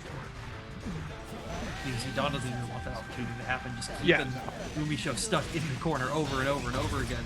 JS finally getting a hit to allow that Umisho to start that pressure, but D.O.N still has a good shot. You know, full life, a lot of burst, 6P in the corner. Yeah, see, D.O.N is not gonna try to, is really just forcing Umisho to not have that full screen situation, which is clearly where Umisho wants to be. D.O.N is trying to make things uncomfortable here, push right back into the corner once again, caught low, gets the round, Chemical Love to take it. Match point here for D.O.N. You know, Umisho, they need to try to check D.O.N more, but D.O.N's always doing that very quick adaptation as well, so it can be very tough for Umisho to actually get it, but you can see the start of something good right here, switching back to that aggressive style. Tries to go for a clone, but simply gets punished all the way into the corner. Charge or tap dust with the RC, keeps that corner combo going. Goes for the wall break right there, keeping the positive bonus. Doesn't have any meter to get it off right now, but there's that dive right at the beginning. We should make a couple guesses, and that's gonna do it for D.O.N taking that match round. Gosh, like, it's so interesting because Umisho did adjust their game plan several times throughout that set. That first game, by far, being some of the best play out of the entire set, right? Because it worked so well, trying to juggle that clone, forcing D.O.N to make the approach mistake, and then 6P'ing that situation, or just going for heavy gunshot, or stepping in front of clone because D.O.N thought they had the freedom to move forward. So then immediately D.O.N makes the adjustment and right back at you again. You know, the back and forth of adjustment, you know, which you love to see in a fighting game, of course. It was just like constantly just D.O.N forcing pressure, making things uncomfortable for Umisho. And again, like, just Umisho maintained resource management throughout the entire set. It was D.O.N just did not allow for the usage of it once it was used against them. So here we go into our loser semis here. We're going to have Razzo back at it up against Nerf Shine. Yeah, this is the Series D match right here. Both these players playing each other pretty consistently within that, and also, once again, a Leo Potemkin match. So Razzo's already feeling it. They're already prepared. They already know, at least at a core level, what they're supposed to do. But this isn't any Potemkin. This is Shine. This is someone who we've seen climb back from matches that you think should have been over 10 minutes ago. Right. And we could potentially see that right here. Shine just keeping a very defensive style, just backing up and forcing Razzo to do something. Using that burst early on the mix, not even wanting to deal with it. Yeah, it's a strong respect on both sides here until I see the wake-up goal burst. All right, I spoke too soon. Razzo wants to go ham right now. Yo, the back Mega Fist, you can't do it. You can't back Mega Fist in the corner when Leo has meter. Just don't. Yeah, you have so many risky options right there. DP, even if they don't have meter, that is something you need to be worried about. And you know, Shine's gonna pay the price for it. This kid tries to go for a kick throw, but ends up going into the close slash to go for the wall loops right there. Is able to take it. All right, strong game one here for Razzo. Tap down. Razzo trying to check with the 6P right there. This is an excerpt though. It doesn't have armor. It won't armor through that, unfortunately. You can see the Garuda's coming out. Finally gets counter hit by one, just out of range of it. Gets pot bustered on the attempted DP after that after the TD right there. So they won't confirm it with a perfect right there. Like we said, Shine showing that they're not willing to go down without a fight. They're willing to take this the streets.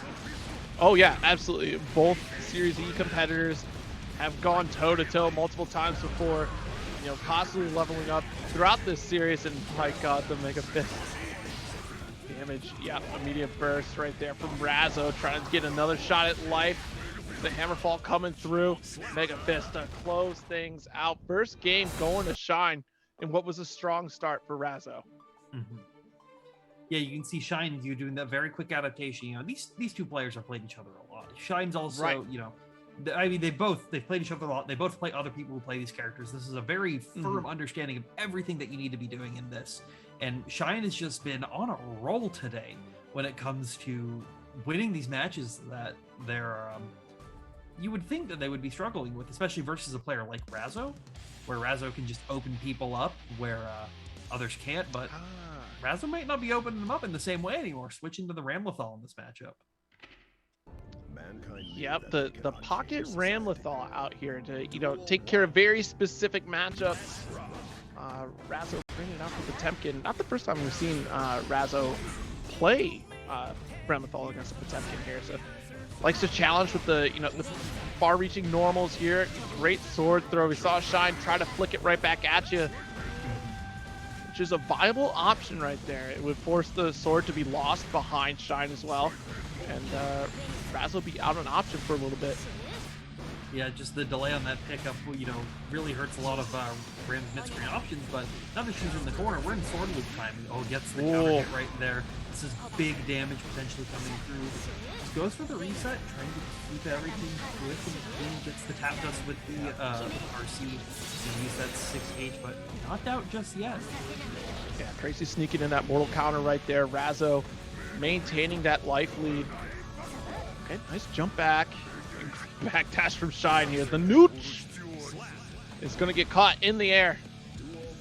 Yeah, I think this is one advantage that that Ram has in this matchup for Shine specifically. He loves to back dash. He loves to back Mega Fist when he needs to try to get out of his pressure situation. The fact that Ram's just able to catch that, with sometimes even neutral jump JS, but that grab right there was very dangerous. Aegis Reflector coming out, getting the hit. See, having a block now doesn't have that DP to get out of it this time. Yeah, has to hold it, and you know, oh my god, I don't think anybody was ready for that play. I know I wasn't. Like, oh my goodness. Okay, we got that knockdown here. Big calling out with an anti-air slash at that point. Nice. Rekka series able to carry all the way to the corner. Here comes the pressure. Calls out the gold burst. This is that player knowledge right there, expecting that gold burst to come from Shine, and just keeping that pressure. Top sword to try to catch Shine from jumping out of there, but he's going to have it. It's a lot of risk though. This is, any big hit could be potential damage, just like this. Caught low once again with that 2K. Nice PRC to continue that pressure. Mega Fist out of there. Great timing from Shine. Burst right back. Wants to hold this corner here. Doesn't want to let Shine get away with it. PRC continues the pressure. We're going back and forth between these two. Razzo's coming up, but Razzo's able to backdash. Shine deciding, I don't want to grab this time because I know Razzo will get out of it every time I try to grab her in these situations. Oh wow, yeah, without even on health here. Razzo taking the big risk, the full run in, and will pay off its spit. The burst gets called out. Darned if you do, darned if you don't situation. Had to spend it. Otherwise, it was going to be that shatter. Yeah, Razzo taking up 1-1 now. This is definitely, I think Razzo was realizing that Leo might be a little more difficult versus somebody like Shine, and Ramlethal, I think, is what's going to take them through the rest of this match. Yeah, I really don't see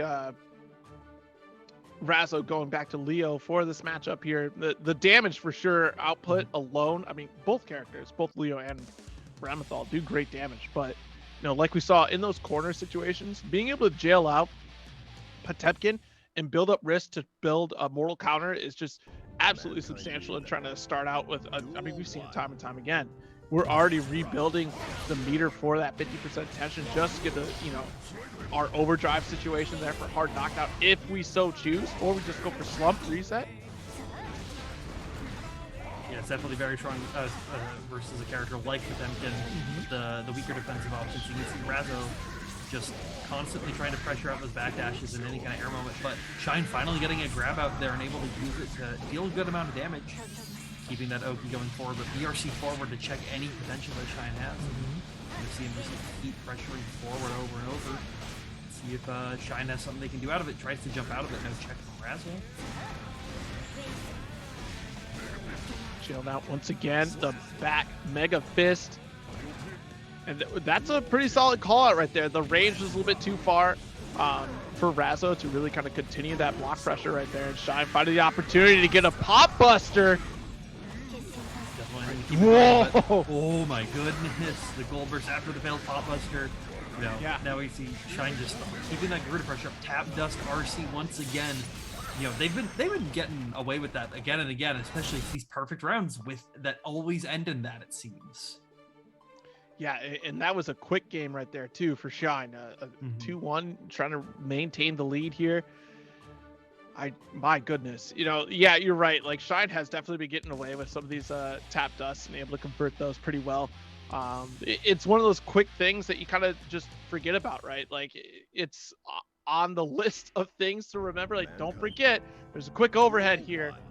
You're like, yeah, don't worry, I'll remember, I swear. Oh crap, there it is. And versus a character with two good overheads already, two different kind of grabs, every option in the book, it's hard to forget about it sometimes. Just like you get grabbed right there, that pop buster, once again forcing the burst. Razzo has almost no health at this point. PRC, are they dead? Oh my god.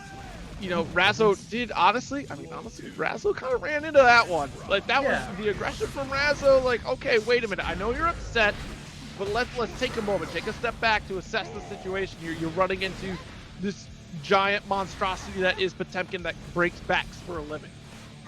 And you have to remember, this isn't Razzo's only tournament they played today, so they could be getting tired out. It's late in the day. Oh yeah. They're I don't know the time zones off the top of my head, but it could be hard for them to try to react to this kind of stuff. But you can see that they're showing off right here that they're not going out without a fight in this game.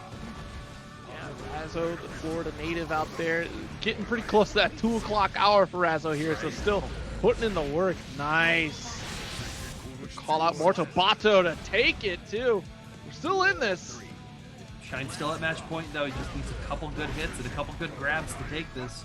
So let's see if Razzo can prevent that from happening. He gets one good grab right there. We're halfway there. Let's see. Goes for the sweep and how is Shine getting all these grabs? I need to know. 2 games straight, we're getting Pop Buster on top of Pop Buster? Simply put, he's just better. He's just churning butter out there. Just churning butter on like a Gold Lewis player. Almost dead off that combo. Razzo still has burst though. He could still potentially make it out with that 50 meter, but tries to go for the Punisher, but the goalie Sue. Trying to go for a hard read on Heat Knuckle right there. Razzo not jumping, staying grounded. One touch will do it. Oh my god. Yo, the throw. Wait, okay. All you need is just a 5P to shut it down. Like a full stop. We need you to relax. The burgers are done. Ramethal, feel free to grab a plate, sit down, you're done for the day. But great set between Razzo, Intel Razzo, and Nerf Shine. Honestly, the Pop Busters alone, the style points that Shine is putting on today in this top 8 for Weds Night Finals, or Weds Night Fights. I mean, we're getting close to finals. It is losers finals right now. I would say this is Wednesday Night Finals at this point. Wednesday Night Finals. Shine up against Umisho. This is once again having Shine's been going through the gauntlet of zoners through this top 8. Just having to deal with people who don't want him to play the game, but hey, if anything's like what we've seen before, Umisho using all that concentration very early, Shine potentially just needs a couple good grabs, and then he's good to go. Let's see if Umisho will even allow that to happen. We're getting that run back here. 3-2 was the score last time. It really could have gone either way. And again, we already saw that presentation, like you said, of just full concentration spent right off the rip, and that cost Umisho quite a few rounds there, a few games even, with Shine being able to capitalize. Concentration super going off. No bullets though, calling the jump out. This is big for Umisho here. Yeah, big damage coming through. Didn't have the meter to super, but it's not going to actually matter. Honestly, that damage is so ridiculous. Shine now has to make a lot of work against Umisho, but was able to take that first round, try to set the pace for the rest of these. But we've seen Shine adapt before, and we'll probably see them do it again for the next couple of minutes. Nice. Good clash challenge on the 2P right there. And Shine just putting it to work. Gun right here, nice, closing the gap. Got to maintain resources. 2 more bullets left, low concentration, but we do got 50% meters, so might be able to sneak a Deus Ex Machina into this wall here. No, just choosing to save the meter to go through. Yeah. Interesting, kind of an interesting decision point right there, because maybe we're trying to gain more meter, but Shine's not allowing them to spend that meter within the time frame, so potentially could be a waste of resource potential. But we'll have to see.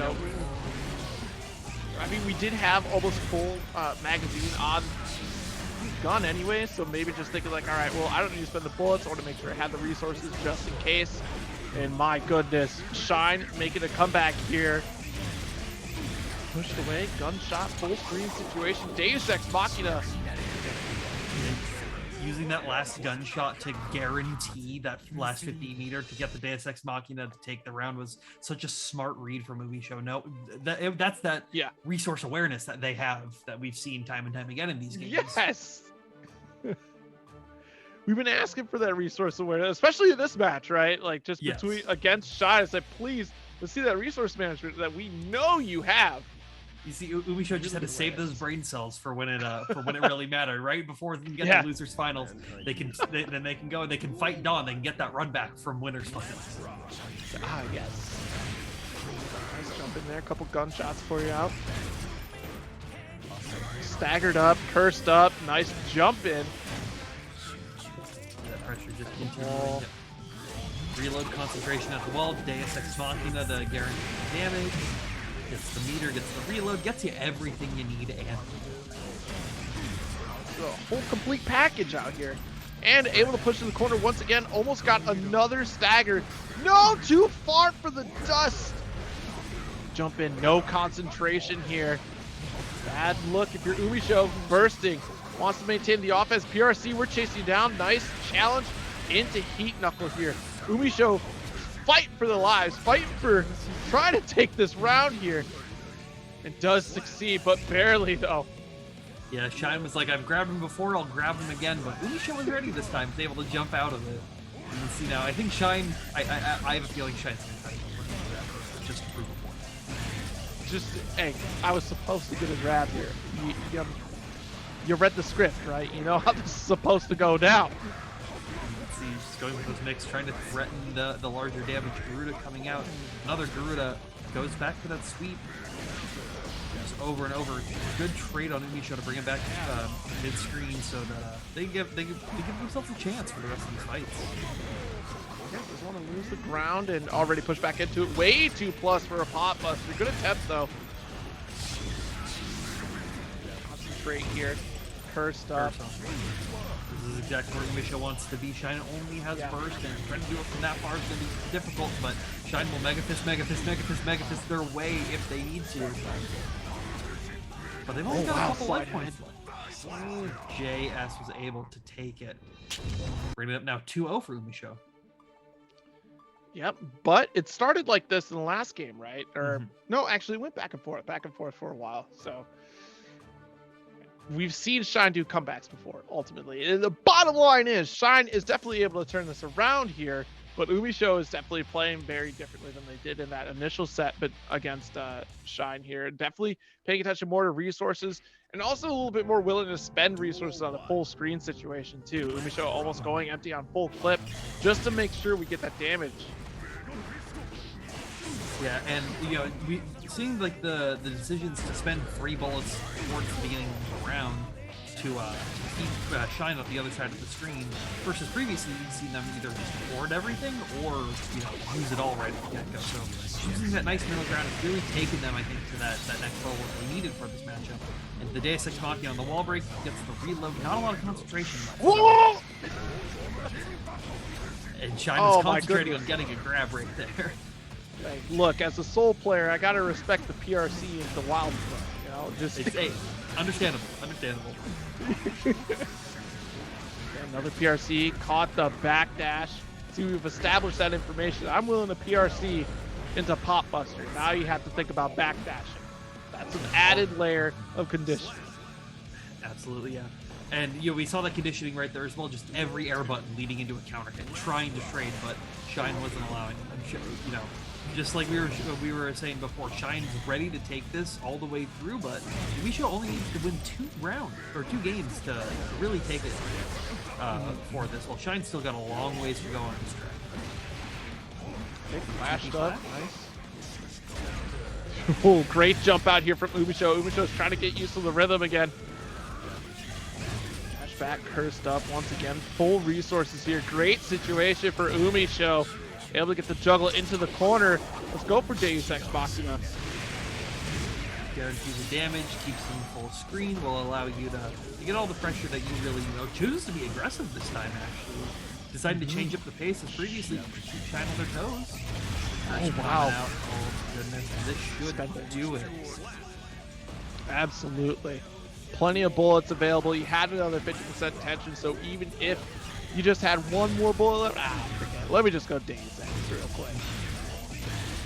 All right, and this great full screen situation, damage is adding up here. Missed the curse. Watch out for the slide head. Burst right at you here. Keeping the corner, but the jump heavy. Those come out here for Umisho. Trying to get that ground space once again here. We ran out of room to run away, so now full screen trying to push back. Shine. Look, I picked up this new Nerf gun. It's got the full barrel on it. Everything. Extended clip. Shine had to bring the battle axe out for this fight, though, and is now keeping that pressure going. But, Umisho is only a couple shots away. That chip damage is really paying off in their favor. Slider coming through gets the trade, and is able to get that shot right at the end of it, with Umisho taking it 3-0. Wow. What a complete control of that ground game as well, too. Like, it is frustrating to deal with, and in a way that it's different than what we saw earlier in the series, when Shine went up against against Trevor Sue, right? Of just that slow walk down the methodical, just like, don't worry, I'll take a few hits here and there, but by the time I get to you, you're going to get grabbed up. And just the difference when Umisho, because, again, a run back set for sure. Umisho was able to just kind of continue to keep that full screen pressure and the difference, it just shows in the results here that you were able to maintain resources in a much more efficient manner and come out with a more dominating victory.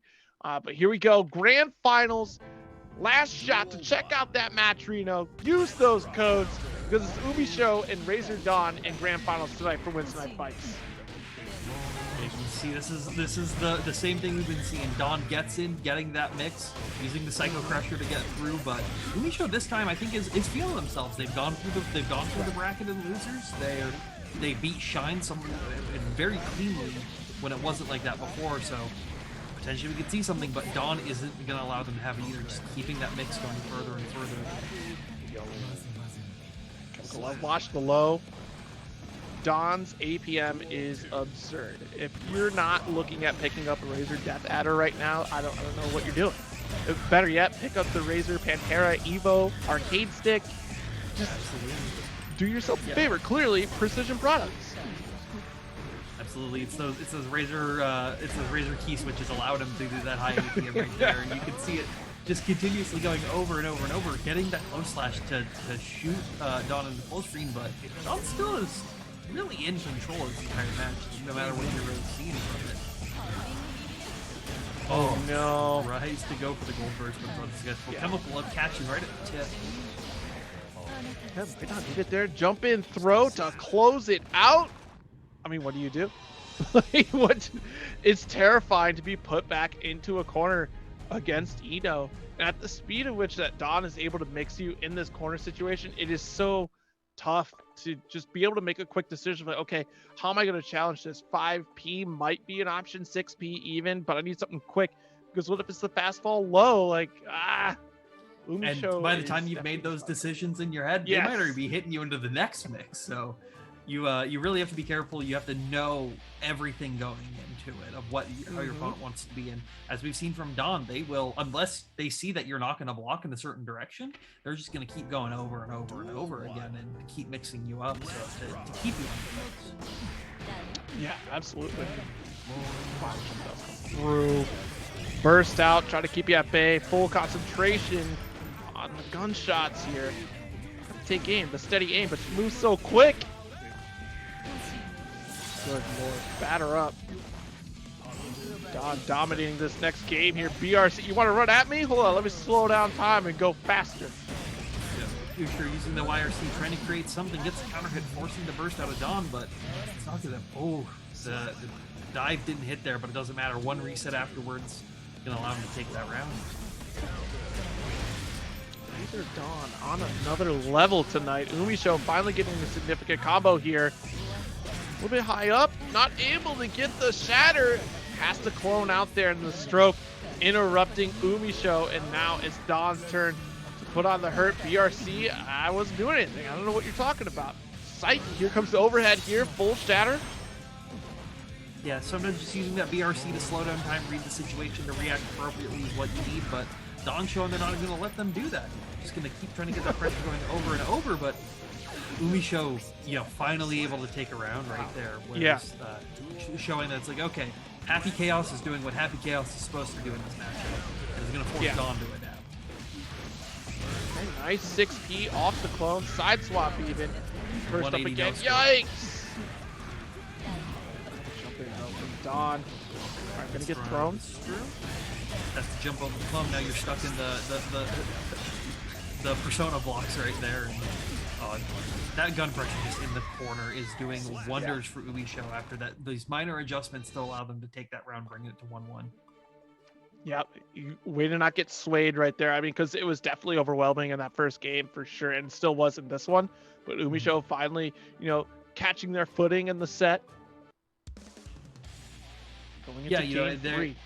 They're bringing it to game 3, and Umisho, I think, they've really had to change their pace from game to game to game to game of all their different opponents and how they want to handle things. So I think thinking on Shine, where you needed to be a little bit more aggressive, where you can't afford to do that versus Eno, having to switch back to that defensive side. You've seen it right there, just trying to jump back and create space, but D.O.N's aware of that. It was immediately trying to create pressure to stop Umisho from doing it. And it's getting rewarded for it, mixing them in the corner with these throws. It's thrown out of their mix. It's Umisho's time to shine. Air throw back in the corner. Let's go. Gotta concentrate real quick. Sub the clone. Blue beat. It's all right though. In that situation, definitely go for your resource management too. I mean, just thinking about it, like you're already maintaining that full screen control, so keep that pressure. Yeah, it's very quick to be able to make sure that you're not maintaining that speed pressure. But a bad burst right there is going to allow Umisho to take it. Showing Umisho potentially going to use that momentum to take it into the next round with not having to deal with Razor Dawn's burst. Yeah, really good. To their advantage. Yeah, really good round start for Umisho here, and of course that first round as well too. Being able to steal that burst out, full screen situation, cursed up, able to spend bullets and just keep concentrating. What is D.O.N to do? Has to make a good approach here, has to get the just blocks, and just like that, Umisho able to flip the switch. Get a dust there, tap dust to get the kill. 2-1 right now. Yeah, this is where it's sort of flipped the script on everything, where D.O.N was just like, I have to get in, I'm to force you to mix. Now Umisho is the one who's going to be like, I have to force you to block. You have to figure out how you're supposed to approach. How you're supposed to approach a man who's holding back on the other side of the screen with a gun. I mean, he's got a gun. I don't know what I'm supposed to do. You brought a have guitar a to guitar. a gunfight. Like, not even a knife. He said we were gonna rock and roll. I didn't think he was gonna just bring a heater. Like, my goodness. Well, it looks like Don is rocking and rolling in this run right now, forcing his gold burst out for the show. But, you know, that's a lot of life down there. Being able to use the concentration super, keep it going. Deus Ex Machina gets the reload, gets the damage. This is so much on Don. It's neck and neck and an interaction and a half. Now, Sold bad guy. Sold bad guy as a zoner. Right here. You saw the life just disappear, but concentration already gone. Those resources so important for Happy Chaos to get that damage that we're looking for. Don gonna get caught in their own mix-up game right now. My God, the air throw to steal that round right back. Umisho. Umisho ready to do whatever they need right there. That air throw, I was expecting that. I don't think Don was either. So now Umisho using that long range zoning to keep Don from doing anything, using the clone to prevent any kind of dive mix. It's just Umisho's really showing that they quickly adapted after, you know, that one game to take control of it. I'm not locked in here with you. You're locked in here with me in this corner situation. I may have ran out of ground to run away, but hey, it's going to be tough for you here. And Don finally finding a way in. Great counter hit situation. Nice. Couple highs, 3 highs, 4 highs. I don't care how many it's going to take until you're dead. Umisho loses a round. Yeah, this is that momentum that Don could use to take it, but Umisho's not going to let him have it, getting that early counter hit and just shooting them all the way from midstream to one coast to the other. Oh my goodness, but concentration's running low. This could be Don's chance to get to it, but concentration's out. This is where Don can make a read, but using that super to keep that pressure going, and that should do it for that. Bringing it to 3-1 for Umisho, resetting the bracket. Shin Grand Finals. We made it the entire distance. Umisho able to turn things around. I mean, honestly, because the last time these two went at each other, which was winners finals, right? Not too long ago. Razor Dog coming out on top 3-2. So Umisho able to answer back in a 3-1 fashion here, in a much stronger fashion as well, too. You know, I think it's the warm-up factor, right? Of just like that first game that we saw, Umisho was kind of a little bit off as far as resource management goes. And now as time goes on, you know, the Batman factor starts to kick in. The more time I got, the more prepared I'm going to be for these upcoming sets. So what I'm hearing is don't give Umisho prep time. Don't give Umisho prep time. That's what it is. And you see Umisho's using that prep time to their advantage. These games look totally different from that first round in this grand final where Don was sort of taking control of everything. But now Umisho is showing it's like, hey, you got to get through this wall. I'm shooting across the map, 360 no scopes, flyby fakies, everything coming at you. Ready to create a Call of Duty montage in this game. But Don just needs a couple good hits to try to get it. But I don't even think Umisho's gonna allow that to happen. Goodness, if Umisho takes another round, Happy Chaos about to drive away in the car with another Linkin Park highlight reel out here after all the shots that we're taking, headshot after headshot here. Concentration's getting low. Deus Ex Machina for the reload. I keep dancing all day. Boom, headshot. You can see that. Way to full stop yourself right there on that dive kick. A smart decision right there, but cost a pretty substantial resource for Don. Try to save themselves from the inevitable, it seems, for Umisho taking that first game. Yeah, Umisho really, I'm just so surprised with how quickly he's changed and how quickly Don has not been able to come through. This is that reason that you've been seeing people switch to Happy Chaos for these Eno matchups, showing just through and through that she has a very hard time breaking through to actually get into the Happy Chaos, and you make one mistake and you got Soul Bad Guy from a character with a gun. It's Soul Bad Guy with a gun. That's Happy Chaos. He's everyone's favorite rushdown zoner, mixed set play, resource management, no resource management character. Duel 1. And has a gun. Bull doesn't have a gun in this version. His sword doesn't reload with shotgun shells like it used to.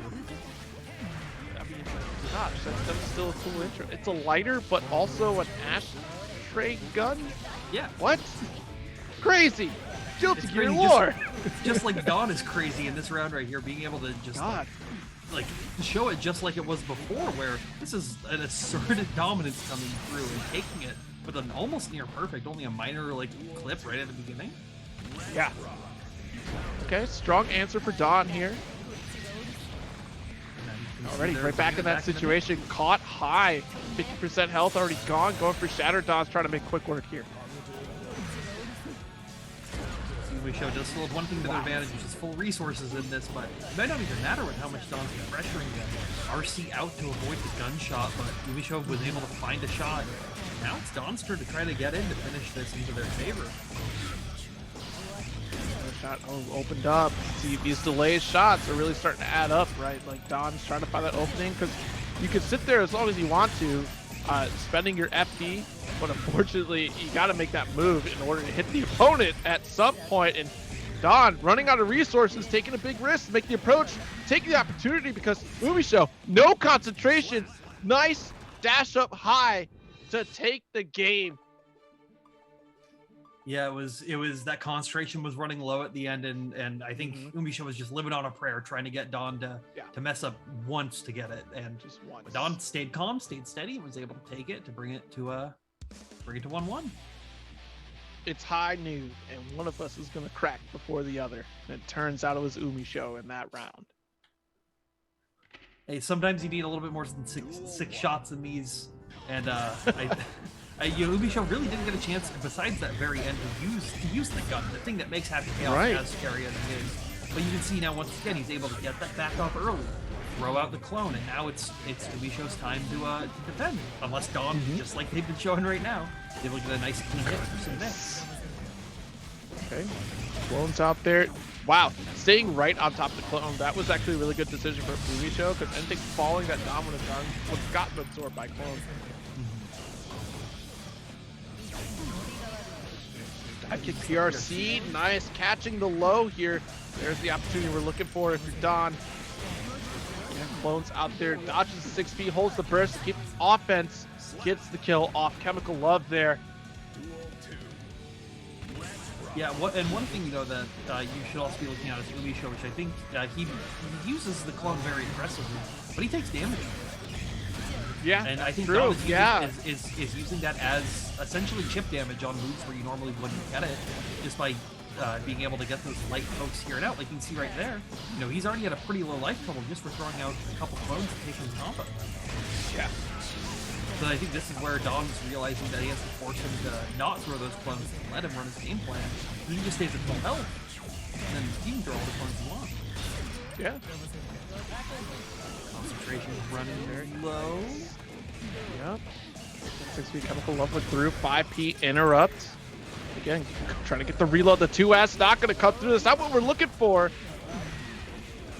D.O.N is one touch away. Does get it off the double high right there. 2-1 right now. Yeah, this is a great adjustment from D.O.N into this grand finals reset. Umisho, I think, needs to figure something out that's not clone, and I don't know what Happy Chaos has that's outside of clone to really help them in this matchup, besides getting away very early on. But I think Razor D.O.N's always been using that high APM to get in very, very quickly with those early Psycho Crushers. See here if we can slow down the APM. Maybe the Death Adder needs a recharge. They got the wireless Razor. Well, we make sure we don't have the induction charging mouse pad with the chroma lights. No big deal. Full screen concentration's gone. Spends the overdrive. Good awareness from Umisho here. Call out snipes. Enough to build up more concentration. This is an adjustment Umisho needed, not using those clones as much, keeping full screen. But it was all up from D.O.N using that 2S round start, which just allowed Umisho to walk back freely and create a ton of screen space. So you can see D.O.N now using that Psycho Crusher right at the beginning, which has now turned these tides into their favor. Corner mix begins. Dash and dash. I think, too, this is why we saw a lot of Stealthy mostly stand blocking and taking a lot of lows, because look at how quickly D.O.N is trying to put on overhead pressure in those corner situations here. And Umisho definitely being successful at just blocking high for the most part. Full screen and just dash up 6P. Sometimes you got to run up and punch someone in the face to get your message across. I've watched enough wrestling to know when a Superman punch is going to work, and it looks like Umisho's like that as well. Bringing it tied 2-2 now. This is anyone's game. This is just like it was in their winners finals. It's going to be to the teeth to a scramble at the very end. But we'll have to see if Umisho is able to not overuse their resources in that sort of scramble situation like they were doing in the last time they fought. Duel 1. Yeah, we'll see here. Match point. This is it, everybody. Send those codes through on the match, Reno. The last game you're going to get tonight. Right, concentration is gone once again here. Umisho going to have to play the regular neutral. Gun trying to keep safe. Finally getting a tick throw through. Playing that good old strike throw game that Hedgecow secretly really has very well due to the gunfight. Cool. Dust is a whiff, but D.O.N just FDing over and over again, building up that risk gauge, forcing a burst out from Umisho. That concentration built right back up again. No bullets, though. Had to clone up just for cover. It was a great spot for Umisho, though. Yeah. These shots could do it. Oh, didn't have the concentration, but yeah. Right at the very end, was able to take it, bringing it to match point for Umisho. Oh no, the stroke comes through. Getting another one. Catching these lows here again. Tries 6P out. Umisho looking for some breathing room. Just continuing over and over. Uses the clone to get an air throw back. You're wow. With my buddy over here. The tap dust misses again. Every time so far, it seems like it's either come out or been the very end of the round of a combo. Psycho Crusher goes through, tries to check it, but don't play it safe. Yep. Full magazine, full concentration, immediate burst from D.O.N. Got a little bit too close for comfort right there. YRC tries to steal the turn back, playing that full screen situation, calls out the 6P, and is able to get a dive kick here to make it the final round in the final game of the set. Neither of these players are going down without a fight, it seems. No, and not at all. Getting that 2S to be able to get a full conversion back into the wall. Let's see if D.O.N's able to find themselves a way out of this situation, but it's looking very good for Umisho. This is exactly where they want to be. Getting those clones and curse to keep it. Oh, didn't have the concentration or the bullets to get a full conversion off that, but I'm not giving up just yet. Yeah, no, not at all. Great anti-air attempt here from Umisho. D.O.N having to block in that full screen situation will close the deal. Umisho 3-2 tonight in grand finals after a reset, after going down 3-2 against Razzo D.O.N themselves anyways, returning the favor in a phenomenal series of games here. Happy Chaos coming out here, so congrats to Umisho for taking it at tonight's Weds Night Fights. Razzo D.O.N taking second place, and then of course third place going to Nerf Shine as well. There's still more Guilty Gear action to come. Of course, you have not only Series E tomorrow, but also Accent Core plus R will be happening tomorrow as well. And of course, just a few days away, Arc Revo Finals. So definitely a lot of great action to look out for. Of course, it's been a wonderful time here at Weds Night Fights. Tabby, it's been great commentating with you tonight as well. We had plenty of awesome games to check out. Yeah, absolutely. It was a bunch of fantastic games, and if you missed any of it, definitely check out the VODs and once they're uploaded, because I'm going to think about a lot of these games for a while. Right. These are some very interesting matches to go back on and think about the game itself. I seriously can't believe how many pop busters that Shine got to put out there. Right? And I can't believe still how many more Matcherino codes are in the Matcherino. Can we use those up real quick, please? I know there's plenty of you out there. Just take a quick second and just use up the Matcherino codes. Do us a phenomenal favor and show your appreciation for the awesome games that we saw tonight on this top 8 here. But yeah, that's about wrap it up here. We'll see you tomorrow for some more Series E action. And everyone that tuned in, thank you so very much. I greatly appreciate it. We'll see you next week. See you next week.